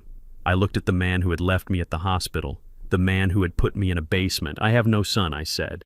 My son died a long time ago." They handcuffed Paige. She kicked and screamed, cursing me, cursing Tyrell, cursing the world.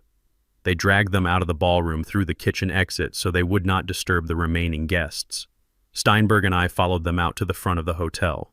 The valet stand was chaotic, but right in the center of the driveway a tow truck was backing up to the white Porsche Cayenne. No, Paige screamed as the officers shoved her into the back of a squad car. Not the car. Anything but the car. The tow truck driver hooked the chains onto the axle. He lifted the pristine white SUV into the air. The alarm started blaring a rhythmic honking that sounded like a death knell for their vanity. I watched as they were driven away in the back of the police car. I watched as the tow truck dragged their dream car down the street. I watched the hotel manager talking to the police, pointing at the ballroom where the unpaid champagne was getting warm. They had lost everything.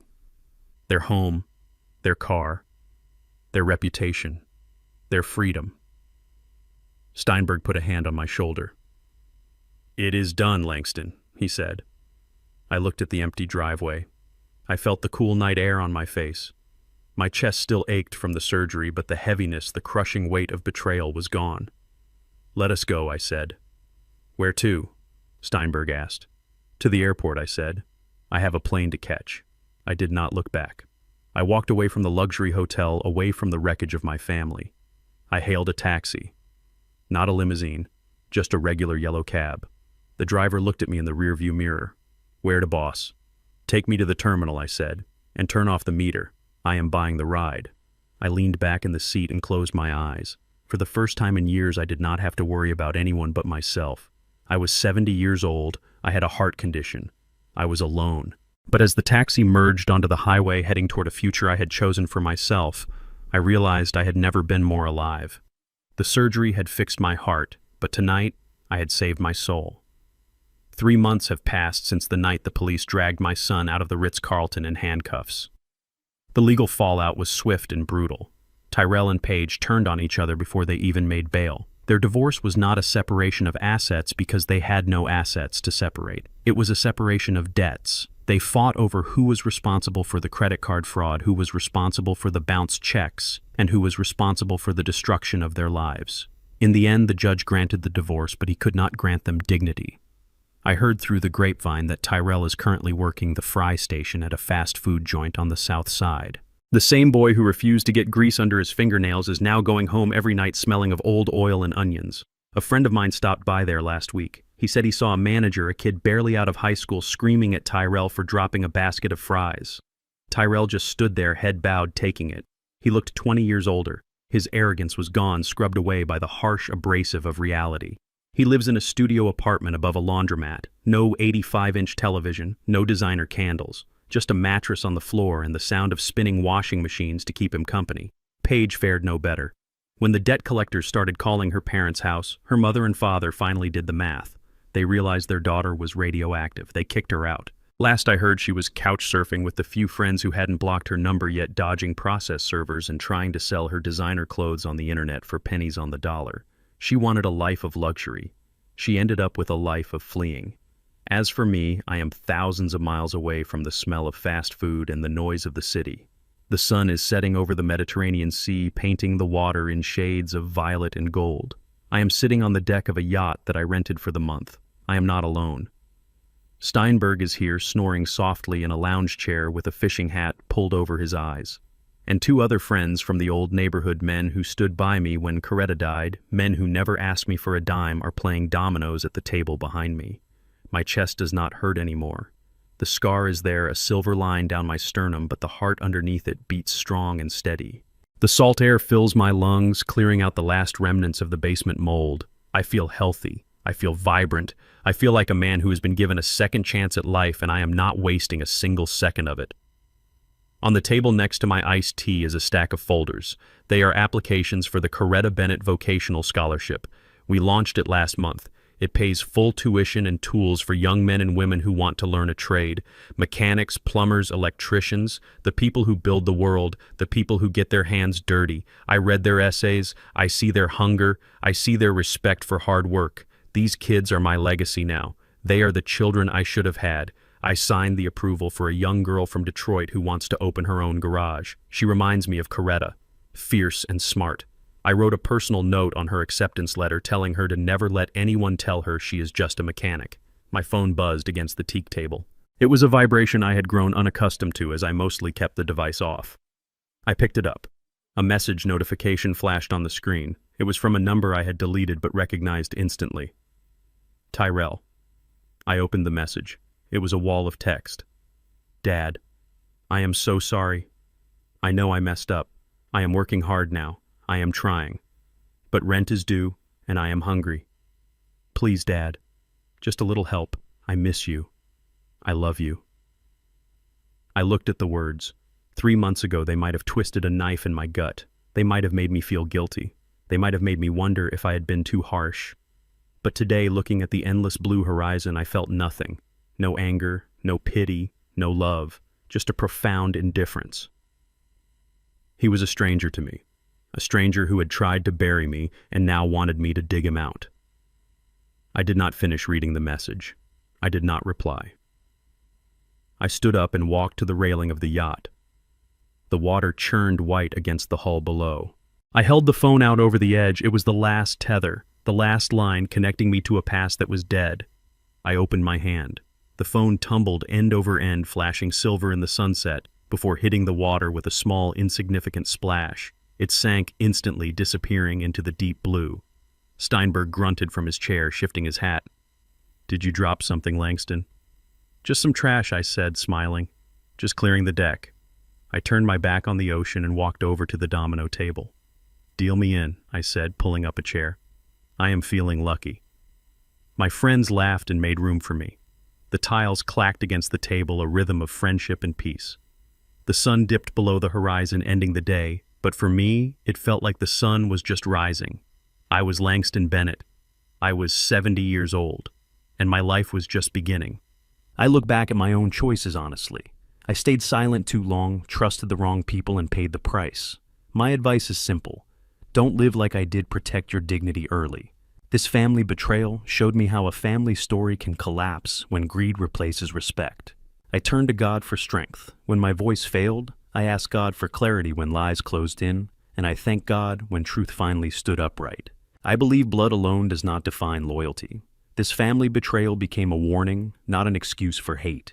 I share this family story so you don't repeat my mistakes, because family betrayal often hides behind smiles, even in a family story. If this story spoke to you, leave a comment and subscribe so these lessons can reach others. Thank you for staying to the end. Please note, future stories include fictionalized elements created for educational reflection. If that's not for you, feel free to choose other content.